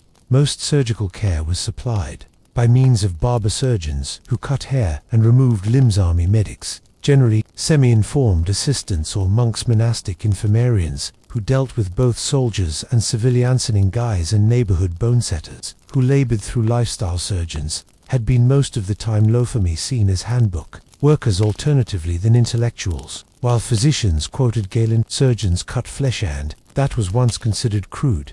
Yet on the battlefield, it used to be these arms and practitioners who saved lives commonly, miraculously. 3. Surgical instruments and strategists. Medieval surgeons used a style of hand-forged instruments, together with knives and scalpel saws for cutting by way of bone trephines, for opening the skull in instances of head harm, forceps and hooks, to extract arrows, needles and intestine thread, for stitching wound-shot irons, for cauterization, burning tissue to seal wounds. These instruments were and surgical procedure was most of the time accomplished without anesthesia, except for natural sedatives like opium poppy, mandrake, or henbane. The approach was once brutal. The patient was restrained. The wound used to be cut open or cleaned. Objects eliminated. Bleeding managed via cauterization or pressure wounds stitched. Certain and wrapped in material. Affliction was intense. Survival was unsure, but many recovered, specifically in the event that they kept away from illness. IV. Arrow wounds. A lethal puzzle. One of the crucial, customary and difficult battlefield accidents was the arrow wound. Medieval arrows have been most commonly barbed. That means they tore flesh both coming into and exiting. Disposing of them required enlarging the wound to extract the arrowhead. Specialized instruments like arrow pullers or spoon proboscopes inspection to make sure fragments weren't left at the back of if the arrow struck bone, joints, or important organs. The prognosis used to be grim, but when it lodged in flesh or limbs, elimination was once generally feasible. One famous case is King Harold II of England, who used to be supposedly killed by way of an arrow to the eye at the fight of Hastings 1066, a reminder of how deadly and designated archery would be. V. Amputation. Slicing to avoid wasting a lifestyles when limbs had been mangled, contaminated, or gangrenous. The only alternative was once amputation. Surgeons applied a tourniquet, if to be had, made a round incision by way of skin and muscle sword, through bone, cauterized the stump with pink hot iron, included the wound with dressings, ordinarily soaked in wine or vinegar. There was once no antiseptic, no antiseptic, and no antibiotics. The procedure used to be excruciating but sometimes life-saving. A victorious amputation required velocity tone of anatomy put up operative care to hinder sepsis. Survival charges have been low, however not zero. Some sufferers recovered, and even again to fight. Vi. Battlefield. Hospitals and healing. Higher battles on the whole had transitority area hospitals, makeshift tents or constructions where the wounded have been introduced. These were on the whole staffed via Monksley Brothers. Local healers, Junes, employed via Commander Stipulinge, had been terrible, overcrowded and soiled, constrained, clean water or food few, providestrate of illness and contamination used to be high. Even beneath these conditions, care used to be given. Wounds cleaned with wine or vinegar poultices, made from herbs like yarrow, plantain, or honey. Wheating regimen cautiously managed to support treatment, prayer, and last rites administered for the dying. Some hospitals, specifically those connected to monasteries or army orders, just like the Knights Hospitaller, provided extra equipped care. V. Capabilities received from war. Paradoxically, the battlefield became a training floor for surgeons. Through treating enormous quantities of wounds, practitioners discovered what forms of injuries healed first, at which natural remedies decreased swelling or anguish show to stop bleeding more effortlessly, which surgical approaches increased survival. This palms-on expertise contributed to a gradual shift in surgical procedures. Fame manuals have been written, equivalent to Chirurgia Magna by Guy de Chauliac, 14th century, which combined classical theory with battlefield experience. Surgical expertise started out to enter institution curricula, albeit slowly. Guilds of surgeons formed in cities like Paris and London. Disturbing coaching and necessity. Surgery was once, nonetheless, second-category treatment. Nevertheless, it used to be gaining appreciate thanks in large Phase 2 conflict. VIII. The challenge of contamination regals of all efforts. The excellent killer used to be, now not the sword or the spear but illness. Most wounds became infected due to soiled device, bad hygiene, contaminated bandages, lack of antiseptic expertise, indicators of illness, swelling and redness, pus discharge, fever, and delirium. Foul sent tissue, dying, gangrene. There were makes an attempt to deal with infection. Wine and vinegar as disinfectants.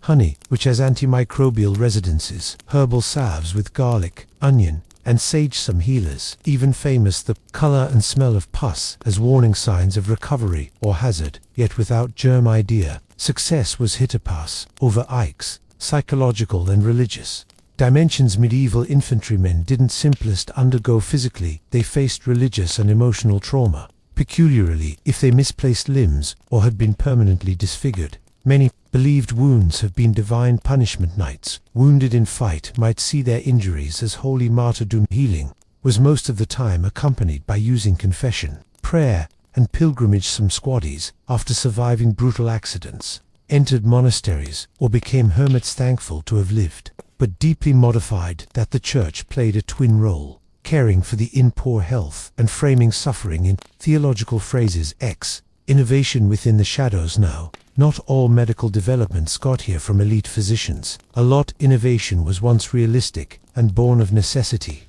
Examples incorporate extended arrow extractors, designed by using battlefield experimentation with coagulating cellars like spiderwebs or powdered herbs. Progress of wooden prosthetic limbs, crude but functional use of anesthetic herbs. In many instances, inhaled or combined with wine. Some surgeons grew to become identified via identify, like Theodoric Bourgogne, who argued against cauterization and recommended for smooth wound dressing series ahead of his time. Reflection. The general practitioner's braveness. Medieval surgery used to be brutal, painful, risky, but it surely was additionally a type of heroism. These guys and, on occasion, ladies confronted disorder. illness, and dying day to day, armed only with crude instruments and decision.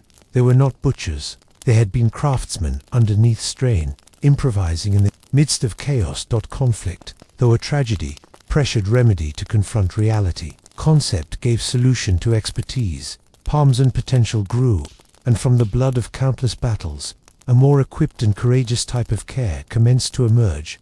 Narrator: within the next chapter, we depart the battlefield behind and step into the shadowy world of magic and miracles. What position did faith, relics, and supernatural forces play in the quest for treatment? When science failed, might saints or sorcery therapy, the body, become a member of us? For Chapter 9, Magic, Miracles, and the Supernatural in Medieval Remedy. When the wound refused to heal, when the child's fever wouldn't spoil, when the plague crept from residence to house and the nice efforts of treatment failed, where did the individuals of the Middle Ages flip? They turned to the supernatural. To saints and relics. 2 prayers whispered in Latin and charms spoken within the tongue of ancestors. 2 potions brewed underneath the moonlight. 2 sacred springs to the bones of martyrs. 2 spells written on parchment and tucked beneath pillows.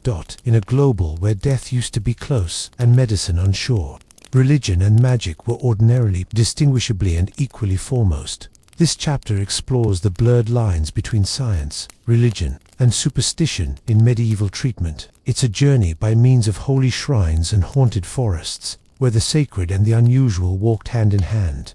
I, the worldview, a religious cosmos, do have an understanding of medieval medication.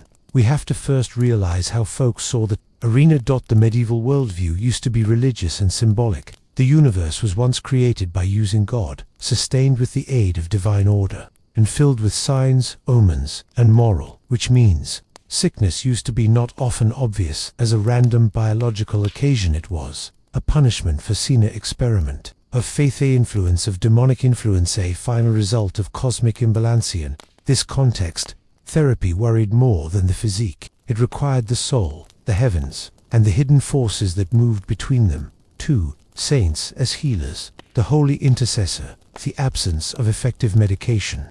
Many believed that saints could intervene on behalf of the sick. The medieval church promoted the thought that the wholly useless could still work miracles. Men and women prayed to saints, identified for remedy, targeted illnesses, dending against disease, childbirth, guarding travelers and soldiers of the vital, most general medication. Saints integrated. Saint Sebastian, protector towards plague, mainly depicted with arrows. Saint Roch, additionally invoked throughout plague, identified for surviving it. Miraculously, St. Apollonia, patron of these with toothache. St. Dymphna, protector of the mentally unwell. Cosmas and Saint Damien, twin physician saints who practiced medication without path. These saints have been called upon by means of prayers and novenas, pilgrimage to Shrine, sporting of relics or metal slides, candles, and giving offerings. In some cases, healing was mentioned to arise in Stilia, miracle attributed to the saint's intercession. 3. Relics and holy objects. Principal to saintly healing have been relics, physical objects related to the saints,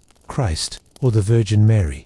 Relics have been classified into best bones, hair, or blood of saints. Second classification, objects the saint used, apparel, books, devices. Third classification, objects that had touched other relics. Persons believed relics held divine energy, and lots of shrines became cure facilities. Examples: the shrine of St. Thomas Becket in Canterbury drew pilgrims from throughout England. The Sainte-Chapelle in Paris housed relics of Christ's ardor. The relics of St. Cuthbert in Durham were used to heal epilepsy, fevers, and madness. Relics have been touched, kissed, or held in opposition to the body. Monks carried them in processions for the period of plagues, hoping to cleanse the air and power away.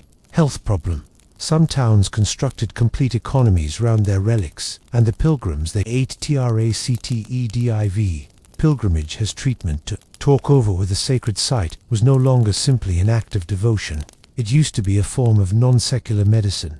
Pilgrimage used to be believed to carry therapy of the body via divine contact, cleansing of the soul through towards future illness. Fashionable pilgrimage destinations incorporated Canterbury, England. Website online of St. Thomas Becket's martyrdom. Santiago de Compostela, Spain. Shrine of St. James Mont Saint Michel, France. Rome, principally the tombs of apostles Jerusalem, for those who might afford the perilous experiences. Pilgrims were typically carried on stretchers, dragged in carts, or led by cherished ones. Their goal, a miracle. Some claimed cure on the spot. Others drank holy water, touched relics, or slept on the shrine, a convention known as incubation v. magical medication, and folks therapy external, the church's blessing. A tremendous community of magical practices coexisted with devout belief. These integrated charms and incantations and talismans, astrological therapy, making use of the stars to assess therapy's magic circles, herb rituals, and curses, dream interpretation, and omens, normal magical scientific practices, writing a prayer or holy title on parchment and carrying it across the neck, utilizing bloodstone to stop bleeding, reciting the Lord's Prayer backward to repel fear, herbs underneath the pillow to thrust back nightmares, or seizures, burying animal ingredients, or nails in the earth to draw out ailment. These practices have been traditionally implemented with the aid of foxy folk, sensible women, or neighborhood charmers, healers, who lived between medication, magic, and mystery. Vi. Astrology and the stars. Medieval remedy was once closely influenced via astrology, the belief that the celebs and planets affected the human physique. Each and every organ was linked to a zodiac signal: Aries, head Taurus, neck Gemini, fingers and lungs Cancer, belly Leo, coronary heart, intestines Libra, kidneys Scorpio, genitals Sagittarius, thighs Capricorn, knees Aquarius, ankles Pisces. Fearlier than healing, a chart horoscope might be drawn to investigate the fine time to bleed a patient, whether it was once secure to participate in surgery, the motive of sickness, e.g. Saturn in retrograde equals depression. Even university proficient physicians most of the time consulted astrological charts. A long way from being pseudoscience, astrology used to be considered an essential, a part of treatment. 7. Witchcraft and healing. The detrimental line: many magical healers operated external. The churches manipulate and hence grew to become pursuits.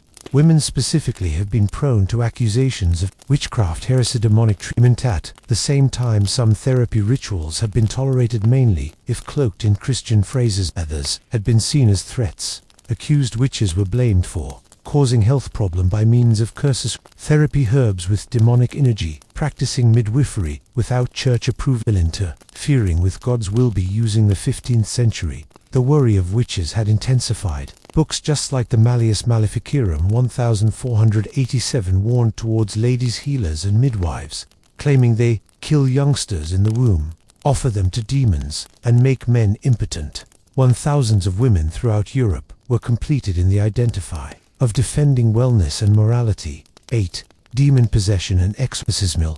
Not all diseases were physical. Mental health problem, seizures, and unexplained behaviors had been most commonly visible as demonic possession. Symptoms would incorporate speaking in tongues, sun-controlled actions, violent conduct, refusal of meals, blasphemy, or hallucinations. The remedy: exorcism, a formal ritual to pressure out demons, performed via expert clergy. Holy water, salt, and oil, chanting of psalms, fasting and prayer. In many instances, confinement or beating to weaken the spirit. Many individuals affected by epilepsy, schizophrenia, or trauma had been brutalized or shunned, seen as morally or spiritually unclean. Ix. The Church's paradox: treatment and miracles. Medieval church walked a tender line between endorsing treatment and condemning magic. It authorized pilgrimage and relic, saintly prayers, blessed herbs, and holy water, monastic infirmaries, and hospitalshove. It forbade divination, conjuring, spirits, and licensed treatment magic. Spells invoking non-Christian forces. The outcomes was a elaborate scientific landscape. A ailing person might receive a prayer, a potion, a charm, and a bloodletting, all in one medication. A smart woman may be called a healer in a single village. A witch, in an additional faith, was no longer break-free medicine. It was remedy, reflection, the vigor of perception. Within the middle, a long time. Notion was as strong as bomb. The very act of looking for therapy by way of saints, relics, charms, or prayer might deliver alleviation, braveness, and even restoration. Ultra-modern science could name this placebo. Medieval people called it grace. They lived in a world, the place the noticeable and unseen danced collectively, where spirits moved in shadows. Saints answered cries in the nighttime. and a humble herb backyard might be as sacred as a cathedral. Was once it magic? Was it madness? Or was once it medication of another style? Narrator, within the next chapter, will journey to the institutions of monasteries, hospitals, and almshouses, the place the sick, poor, and loss of life found refuge and compassion. Join us for Chapter 10, the places of therapy, monastic hospitals, and medieval care homes. Past the battlefield, beyond the shrine, and a ways from the blood-soaked surgical procedure tent, stood areas that supplied the unwell yet another variety of hope. They weren't hospitals within the contemporary sense. There were no working rooms, no x-rays, no sterilized corridors. But in these locations, the wounded and weary discovered whatever just as primary: leisure, refuge, compassion, and prayer. They were the monastic infirmaries, pilgrim hospices, and medieval care properties that dotted the towns and roads of Christendom. In a world ravaged by plague, famine, and conflict, these associations grew to become vital sanctuaries, regularly the only ones to be had to the unwell poor. And at their coronary heart stood a shocking team of healers, monks, nuns, and religious brothers, whose tools were not only herbs and ointments, but scripture, silence, and repair. Let us step into these sacred spaces and explore the structure, practices, routines, and religious ethos of medieval care. The origins of Christian charity, the roots of the medieval hospital, returned too early. Christian ideals of charity, stimulated by way of Christ's command to maintain the ill and negative. Early church leaders centered the idea that serving to the struggling was a sacred responsibility. Key influences: the illustration of Jesus healing the sick within the Gospel's teachings of church fathers like St. Basil and St. Augustine. Principles, notably the rule of thumb of St. Benedict 6th century, which urged monks to obtain the ailing as in the event that they have been Christ himself, through the Carolingian period, 8th-9th century. Hospitals attached to had begun to emerge across Western Europe. They were not hospitals in the cutting-edge scientific sense. As an alternative, they were religious institutions supplying refuge, nourishment, prayer, and where viable basic scientific concentration. Varieties of medieval hospitals. Medieval hospitals got here in a few types, each with exceptional functions. 1. Monastic. Infirmarius located within monasteries served ill monks, and sometimes neighborhood lapio furnished long-time period care, detailed diets, and religious concentration staffed by means of monkey infirmarians informed in normal treatment. 2. Almshouses, charitable institutions for the elderly, negative, widows, orphanages. A rule offered lifetime safe haven in alternate for prayers or labor. Quite often had a chapel or priest on website. Pilgrims hospice built alongside pilgrimage routes like to Canterbury or Santiago, gave tourists a position to sleep, eat, and get better operated via devout orders or lay brotherhoods for leper residences, isolated amenities for folks with leprosy. Hansen's disease located external city partitions, as a rule near graveyards. Residents received meals and refuge, however, were socially and liturgically remoted. 5. Basic hospitality, the high middle, a long time 12th-14th centuries. City hospitals seemed cared for terrible patients, ill travelers, the disabled, orphans. Examples: St. Bartholomew's in London, Hotel d'Air in Paris, Santa Maria della Scala in Siena. Everyday life in the clinical stipulations diversified. Most medieval hospitals followed activities rooted in monastic order and religious discipline. An average day included morning prayers and mass washing of patients when viable herbal remedies and foods, normally bread, broth, ale. Studying aloud of scripture or saintly studies. Evening prayers and relaxation. Hospitals weren't about remedy, they were about alleviation, dignity, and salvation. The purpose used to be most likely to help the ill prepare for dying in peace. That said, many patients did recover, primarily from wounds or seasonal sicknesses, and some returned house after weeks or months. IV. The function of monks and nuns in care. Most hospitals were staffed by using devout personnel, primarily participants of Benedictine, Augustinian, and Cistercian orders. Sisters of Mercy, Beguines, and Hospitaller Knightsley, confraternities. Brotherhoods committed to specified saints or charity. Stars included tending wounds and mixing herbal remedies, cooking and serving food, changing bedding and cleaning. Supplying religious comfort, prayers, and final rites recording signs and results. Frequently, in Latin logbooks, monks obtained common medical coaching, and a few even studied texts by using Galen, Hippocrates, or Avicenna. Nonetheless, their healing was primarily practical and spiritual. One famous instance is Hildegard of Bingen, a 12th century abbess, mystic, and healer who wrote about herbal medication and holistic health, herbalism, and ordinary treatments. Hospitals, specifically these attached to maintained herb gardens that were relevant to care. Fashioned medicinal crops included yarrow for wounds and fevers, sage antiseptic and digestive help, chamomile calming, anti-inflammatory, valiant, sleep and anxiousness, to attract out contamination, rue, rosemary, lavender for fumigation and air purification. These have been made into poultices and tinctures. Infused oils, compresses, and salvus therapies were given alongside fasting, confession, and prayers to therapy saints. Vi. Structure and environment. Medieval hospitals were as a rule designed to help remedy spiritually and bodily points. Integrated, big communal wards, more commonly with high ceilings and open windows. Chapels, at the center or head of the building, beds lined along the partitions, so sufferers confronted the altar gardens and cloisters for air, peace, and herbs. Flowing water systems were to be had for washing and drainage. The Hotel Dieu in Paris is a illustration. Situated in the 7th century, it had lengthy halls, vaulted ceilings, and was once run by sisters of the Hotel Dieu order for hundreds of years. Cleanliness diverse over. Religious hygiene, confession, penance, prayer used to be noticeable as even more important than bodily sanitation. 7. Funding and charity. Hospitals relied closely on donations, endowments, and wills. Rich patrons, knights, nobles, and merchants ordinarily left money or land to hospitals in trade for spiritual benefit. Planty said, for his or her a mattress reserved for their kinfolk. Legacy and social honor. Some towns levied taxes or guild dues to aid regional hospitals. Clinic documents customarily integrated lengthy lists of donors and the prayers they requested. In a world the place salvation used to be a day-to-day predicament, supporting a hospital was once seen as an investment within the afterlife. 8th. Hospitals for the period of the plague. When the Black Dying struck within the 14th century, hospitals have been overwhelmed. Many infirmaries closed their doorways, fearing contagion. List employees and sufferers in equal measure. Beckham.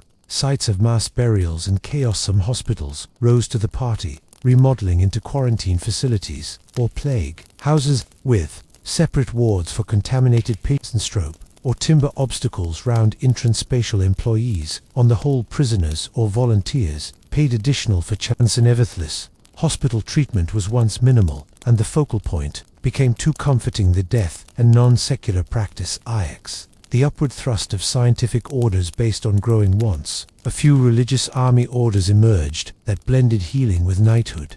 Outstanding examples. Knights Hospitaller Order of St. John originated in Jerusalem to treat ailing pilgrim. Established hospitals during Europe. Mixed military defense with medical institution work. Teutonic Knights operated hospitals within the Holy Roman Empire and Eastern Europe. Brothers of the Holy Spirit specialized in clinic charity, notably to orphans and foundlings. These groups professionalized care, presented medical coaching, and laid the groundwork for secular hospitals in the Renaissance.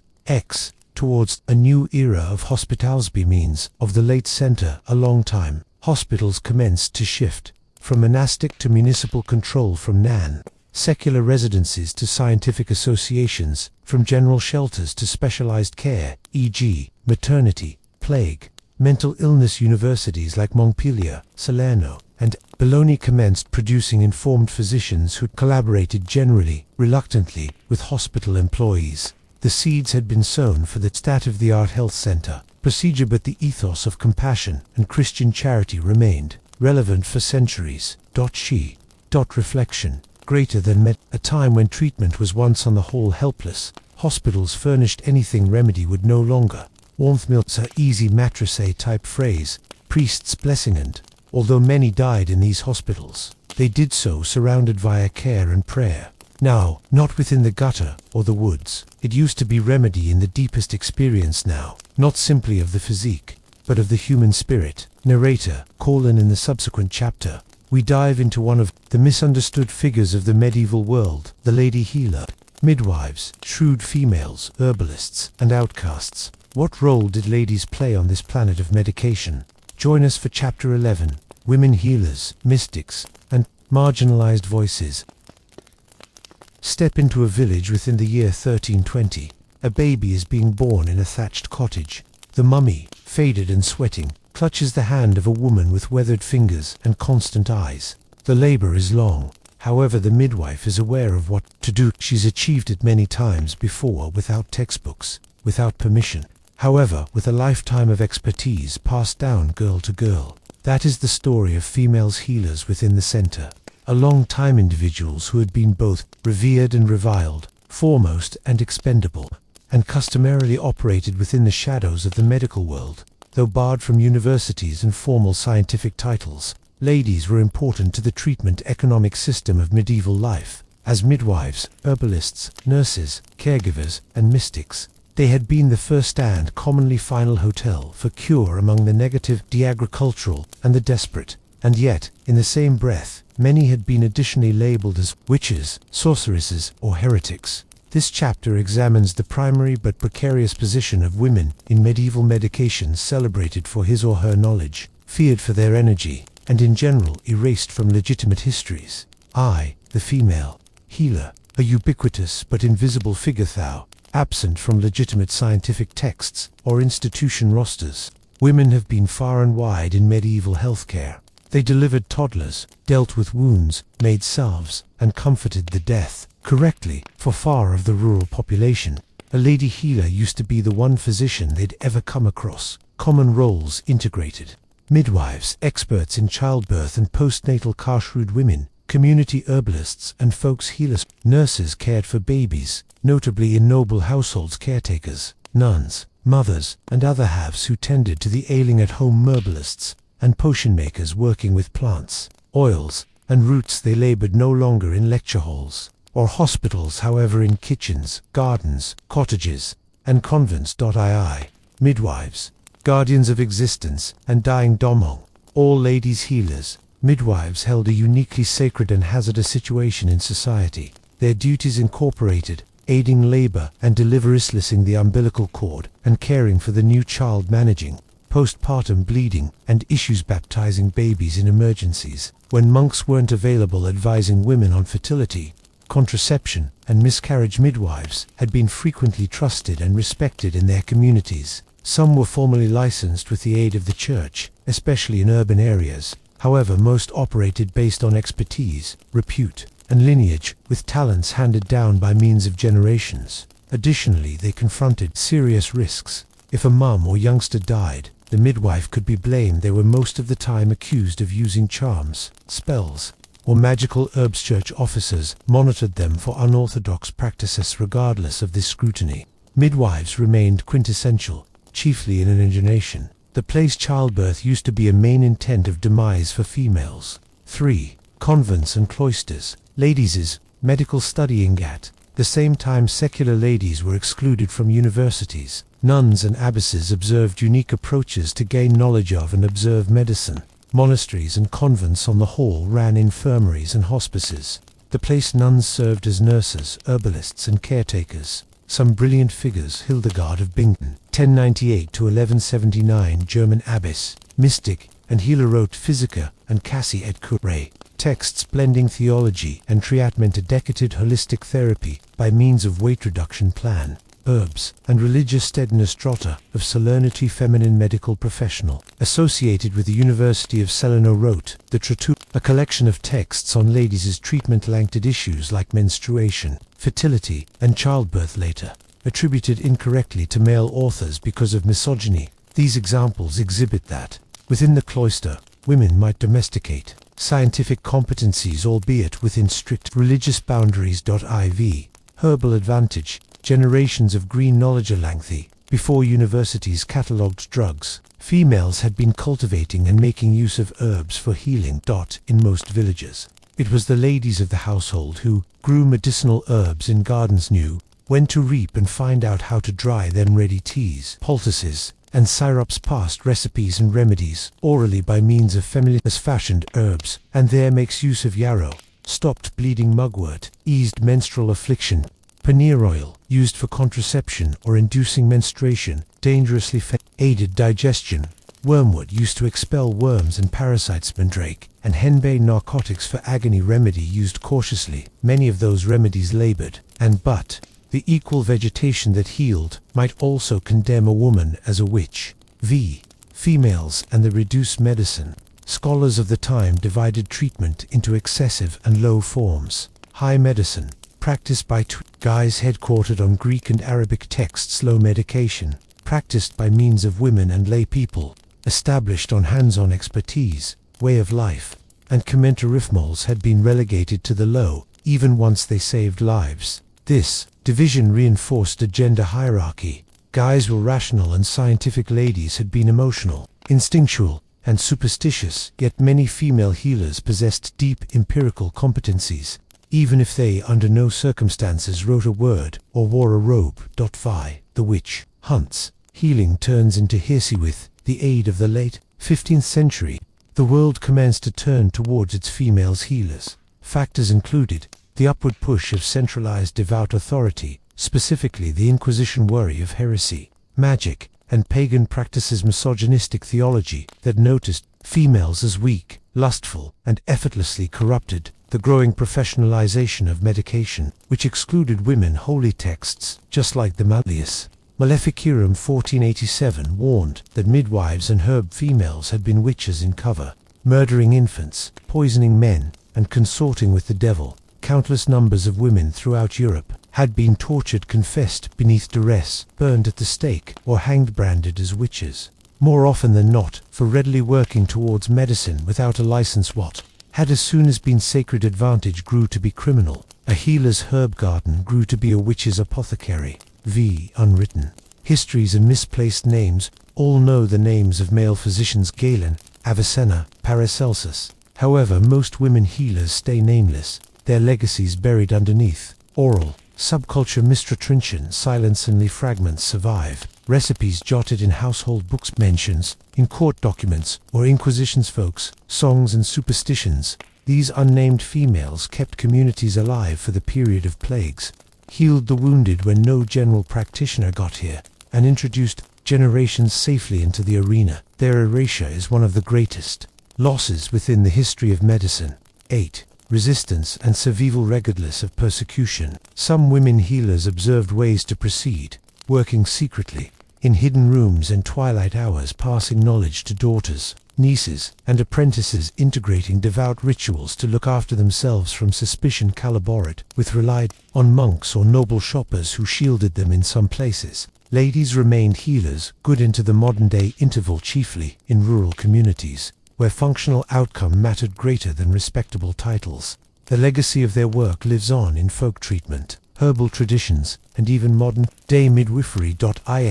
Reflection, vigor, worry, and therapy. Why were females healers so feared? Might be in view that they held vigor, the vigor to heal, to deliver life, to appease anguish, to outshine the discovered men in moments of hindrance. Within the core ages, that power used to be main, but in addition threatening in a patriarchal society, and so they had been praised as angels or damned as witches. There was rarely an in-between, yet without them, numerous lives would have been misplaced. Narrator: in our subsequent chapter, we turn our concentration to the study room and the library. What used to be truly taught in medieval scientific schools? How did conception, dogma, and ancient texts form a doctor's intellect? Become a member of us for Chapter 12. The universities of suggestion, universities, scientific concept, and the men at the back of the books. A student sits underneath flickering candlelight, scribbling notes within the margins of a heavy tome bound in leather. The e-book is centuries historic, its suggestions older nonetheless. Outside, a patient lies writhing with fever, but the surgeon isn't at the bedside. He is right here, in his gained knowledge of decoding Galen, referencing Aristotle, and calculating balances of bile and blood. Welcome to the intellectual world of medieval remedia, universe dominated with the aid of books, common sense, and lifestyle. On this chapter, We go away the filth floors of cottages and the bloodied tables of barber surgeons to discover the scientific colleges and theories that formed elite working out of disorder and the body. We'll meet the towering figures of old remedy revered in the Middle Ages, walk the halls of medieval universities, and ask, did all this conception aid thee in poor health or stand in the way in which the ancient authorities' foundations of medieval clinical propasalmac of medieval treatment was constructed on a canon of old texts, more often than not dealt with as infallible truths. The most influential, incorporated, Hippocrates, c. 460370 BCE, father of treatment, emphasized commentary, diagnosis, and the inspiration that ailment had natural causes authored or influenced the Hippocratic corpus, together with the famous Hippocratic Oath Galen, 129 c. 216 CE, Roman healthcare professional, whose works dominated medicine for over 1,000 years, developed the speculation of the four humors: blood, phlegm, yellow bile. Black bile studied anatomy generally by way of animal dissection, and physiology emphasized the balance of bodily fluids as key to well-being. Aristotle, philosopher whose strategies about nature, elements, and the soul formed medieval science. These texts, originally written in Greek, had been preserved, elevated, and translated by using Arab and Persian students in the Islamic world, particularly throughout the 8th to 11th centuries. Islamic medical legacy. The Islamic Golden Age performed a primary role in keeping and advancing classical scientific abilities. Key figures: Avicenna, Ibn Sina, 980 to 1037, wrote the canon of treatments, synthesized Greek and Islamic symptoms, prognosis, cures, and pharmacy. The canon grew to be a general medical textbook in Europe for hundreds of years. Araz, 865 to 925, wrote on smallpox and measles, ethics, and medical medicine. Evros, Ibn Rushd, commentator on Aristotle, influenced European philosophy and medicine. These scholars emphasized empirical observation. Health facility headquartered care no longer yet long established in Christian Europe. Pharmacology and drug training, clinical ethics and professionalism. Their works were translated into Latin in facilities like Toledo and Salerno, flooding Europe with a new wave of scientific talents. 3. The upward push of medical universities. Using the 12th and 13th centuries, formal medical education started to improve in Europe. Outstanding scientific colleges. Salerno, Italy, the earliest and most noted, permitted female students in early durations. Montpellier, France, specialized in Galenic medicine. Boulogne, Italy, serious about anatomy and authorized medication. Paris, France, emphasized scholastic philosophy and theology. Oxford and Cambridge, England, developed later, influenced by using French units. College remedy was once elite and male handist, taught in Latin, and carefully tied to the church. Levels had been structured as Bachelor of Arts, required for common studies; Bachelor of Treatment, foundational; Guides in Clinical Conception, General Practitioner of Medication, awarded after developed; be taught, and examinations. Finding out remedy would take 7 to 10 years, and graduates received high status though not continuously realistic talent. For the curriculum, what was once taught, medieval scientific schooling emphasized conception over apply. Scholars studied the Hippocratic corpus. Galen's texts, Aristotle's physics and metaphysics. Avicenna's canon of treatment. Commentaries through Arabic and Christian scholars. Core scientific theories integrated.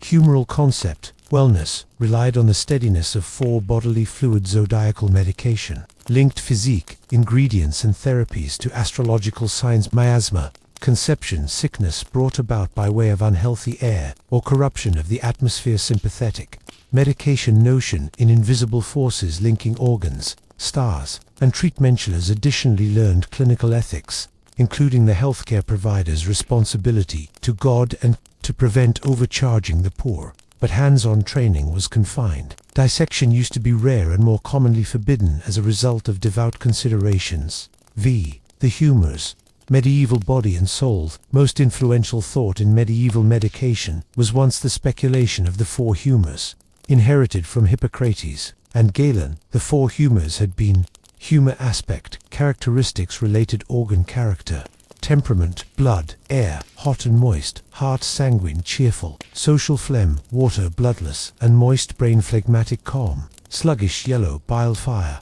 hot and dry liver, choleric, irritable, daring, black bile, earth, bloodless and dry. Spleen, melancholic, depressed. Wellness was once achieved by way of balance. Health problem, intended imbalance. Treatments aimed to revive equilibrium, quite often via bloodletting, dietary changes, purging or vomiting, bathing, and massages aligned with scorching cold, moist, dry qualities. Even intellectual health problem was once defined by way of humoral thought. A melancholic man or woman, for instance, used to be idea to have an eye over black bile. Vi.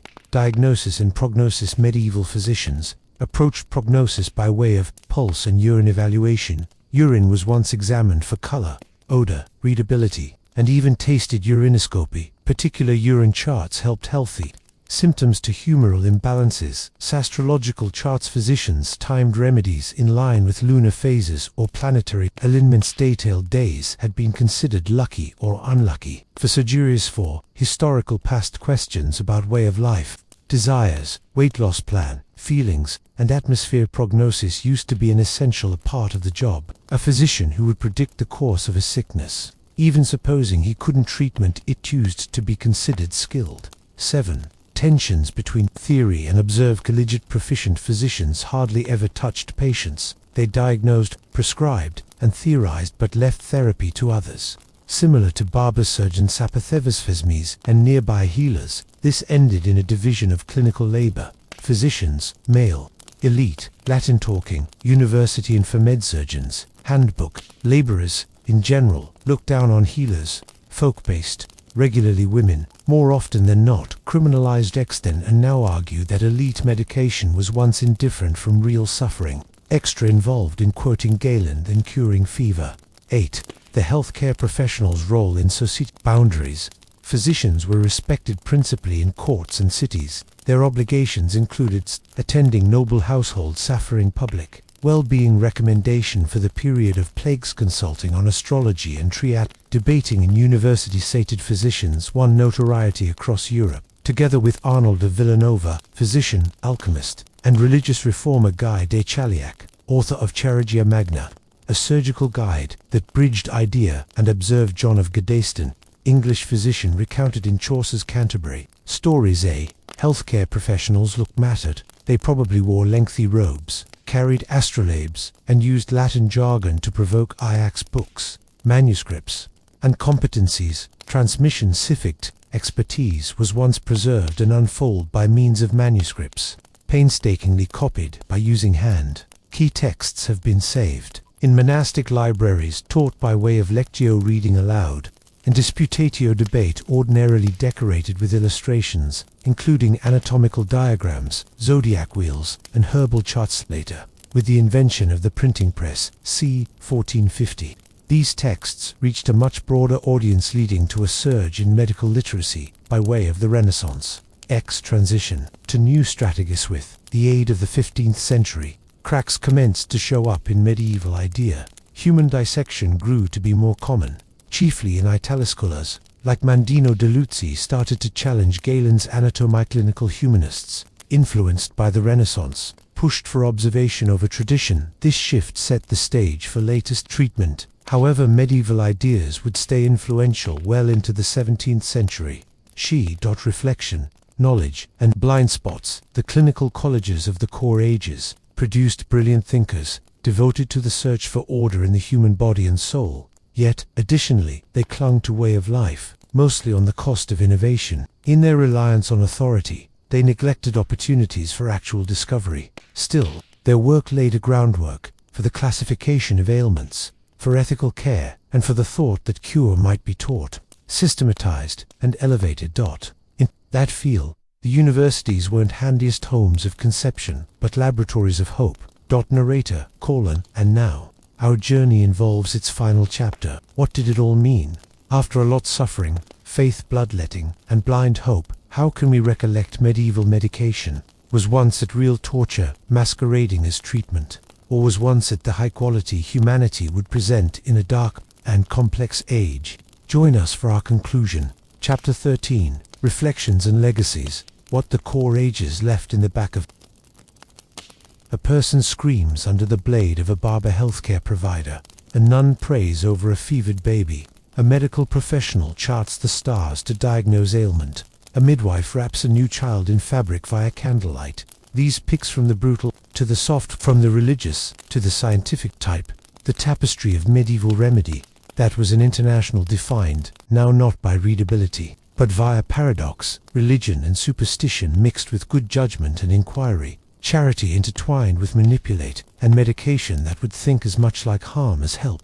Now, in our ultimate chapter, we step again from the working desk, the cloister, and the school, and ask, what legacy did medieval medicine go away behind?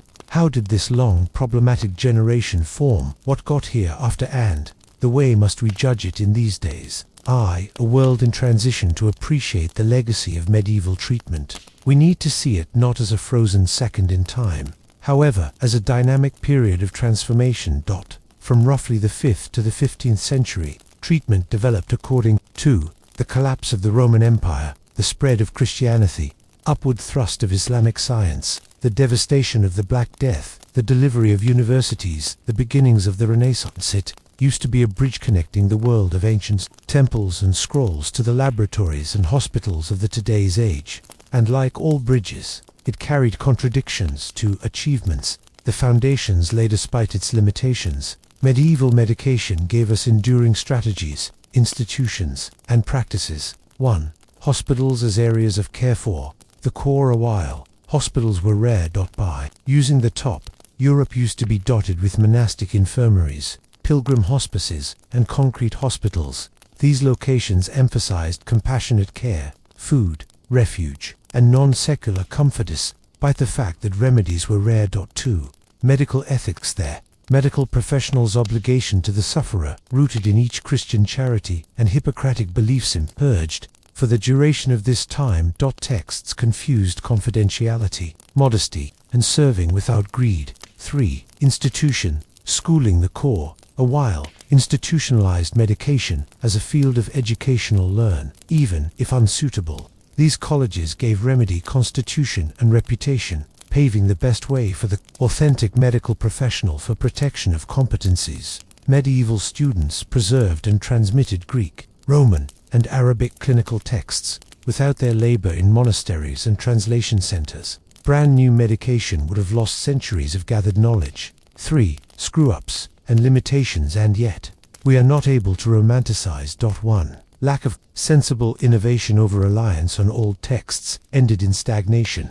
Galenic conception used to be treated as gospel even when dissections disproved it. 2. Faith over evidence even as spiritual care used to be main. Ailment was once too, in general, blamed on sin, demons, or divine punishment. Many treatments lacked empirical help or were actively hazardous, like bloodletting for close to every disease. 3. Exclusion of ladies and the BAG medical schooling used to be reserved for wealthy, male, Latin-speaking elites. Female healers, midwives, and people practitioners have been marginalized or persecuted. 4. Detrimental therapies, from trepanning drilling skulls to using poisonous metals and unclean tools. Medicine might usually be more torture than medication. 4. The psychological dimension, hope in darkness even when remedy would now not therapy. It furnished anything just as significant. That means ailment, affliction, and death were not random, they'd spiritual and ethical value. Remedy was not just of the physique, but of the soul. A sanatorium was once now not just a position to be fixed, however, to prepare for eternity. In an international of famine, plague, and struggle, this framework gave suffering persons a narrative, a place inside the divine order. It offered dignity, the turning factor. Medicine at the cusp of modernitra, the late 15th century. Cracks regarded in the old method. Dissections grew to be extra approved. Challenging Galenic anatomy. The printing press unfold new ideas at lightning speed. Renaissance humanists, known as for direct remark, rather than blind belief in authority. An intensive Swiss healthcare professional rejected humoral concept altogether, embracing chemical remedies. Soon, Andreas Vesalius would submit his progressive anatomy guide, De Humani Corporis Fabrica, 1543, and the seeds of modern medical science would take root. But none of this could have been possible without the scaffolding, however mistaken, of medieval medicine. How the Black Death converted the whole thing of the entire hobbies that transformed treatment in the Middle Ages. The Black Loss of Life, 1347 to 1351, stands by myself. It was a shock to the method. 25 to 50 million persons died in Europe, up to half of the populace. Physicians failed. Monks died. Faith used to be shaken. Common therapies and theories were uncovered as ineffective. Within the wake of the plague, cities invested extra in public well-being and sanitation. Quarantines, isolation, and plague hospitals were developed. The church's grip on scientific explanation began to loosen. Some healers commenced to emphasize empiricism and observation. The Black Death marked the establishing of the tip for medieval medical orthodoxy and the birth of anything new. 7. The folks in the back of the tree. At mentoring our ride, we've met numerous figures, some noted, most forgotten. Allow us to pause to recollect them. The monk with shaking palms looking to write a recipe in Latin earlier than the ink runs out. The barber physician gripping a bone sore in a smoky stall. The noblewoman nun tending to the dying with each religion and fever in her lungs. The village midwife, palms stained with herbs and birth blood, condemned by using guys who could not ever do what she did. The doctor, robes sweeping the ground of a school, muttering Gallen's phrases at the same time. Plague rots the town. External. These had been the healers and hopefuls of an international that had little to offer but still tried. VIII. How should we judge medieval medicine? To our latest minds, so much of medieval treatment appears barbaric, inaccurate, even absurd. However, remember, they labored without microscopes, without antibiotics, without germ thought. They lived in a global. The place, the religious and the bodily had been inseparable. They made feel of struggling in methods that sustained communities by way of unimaginable trials. What they lacked in abilities, they regularly made up for in care, braveness, and conviction. Judging them harshly by way of the lens of today's science misses the factor. They were doing their best with what they had, and laying stepping stones for individuals who got here after IX classes for the cutting-edge world. Surprisingly, the Middle Ages still echo at present. In pandemics, we nonetheless see fear, blame, and the power of misinformation. In healthcare debates, we still battle with entry, privilege, and the balance between science and compassion. In international remedy, normal and herbal practices remain imperative for millions, most commonly brushed aside by institutions. And in every nurse's fingers, every midwife's calm, and every general practitioner's vow, we carry fragments of their legacy. The center a while remind us that remedy is under no circumstances simply science. It is also ritual, community, fear, faith, and hope. Final reflection. A human story. This isn't just the story of sickness and healing, it's the story of what it managed to cure in darkness, with little to present. However, everything at stake. It's about looking to heal when your tools are crude, your skills is restricted, and the gods or God will not be listening. It's concerning the quiet bravery of those who refuse to walk far from their demise. And it's a reminder that, even after we get it unsuitable, as they almost always did, the act of looking to heal is likely one of the most human things we will do. Narrator: thanks for joining us on this lengthy and haunting trip by way of medication and diseases within the core. A while, therapy or torture, from the battlefield to the cloister, from the university to the village fireplace, we've noticeable how humans struggled to appreciate and overcome the struggling of their time. We leave the Middle Ages behind, no longer with mockery but with admire for his or her courage, sorrow for their suffering, and gratitude for the legacy they left in the back of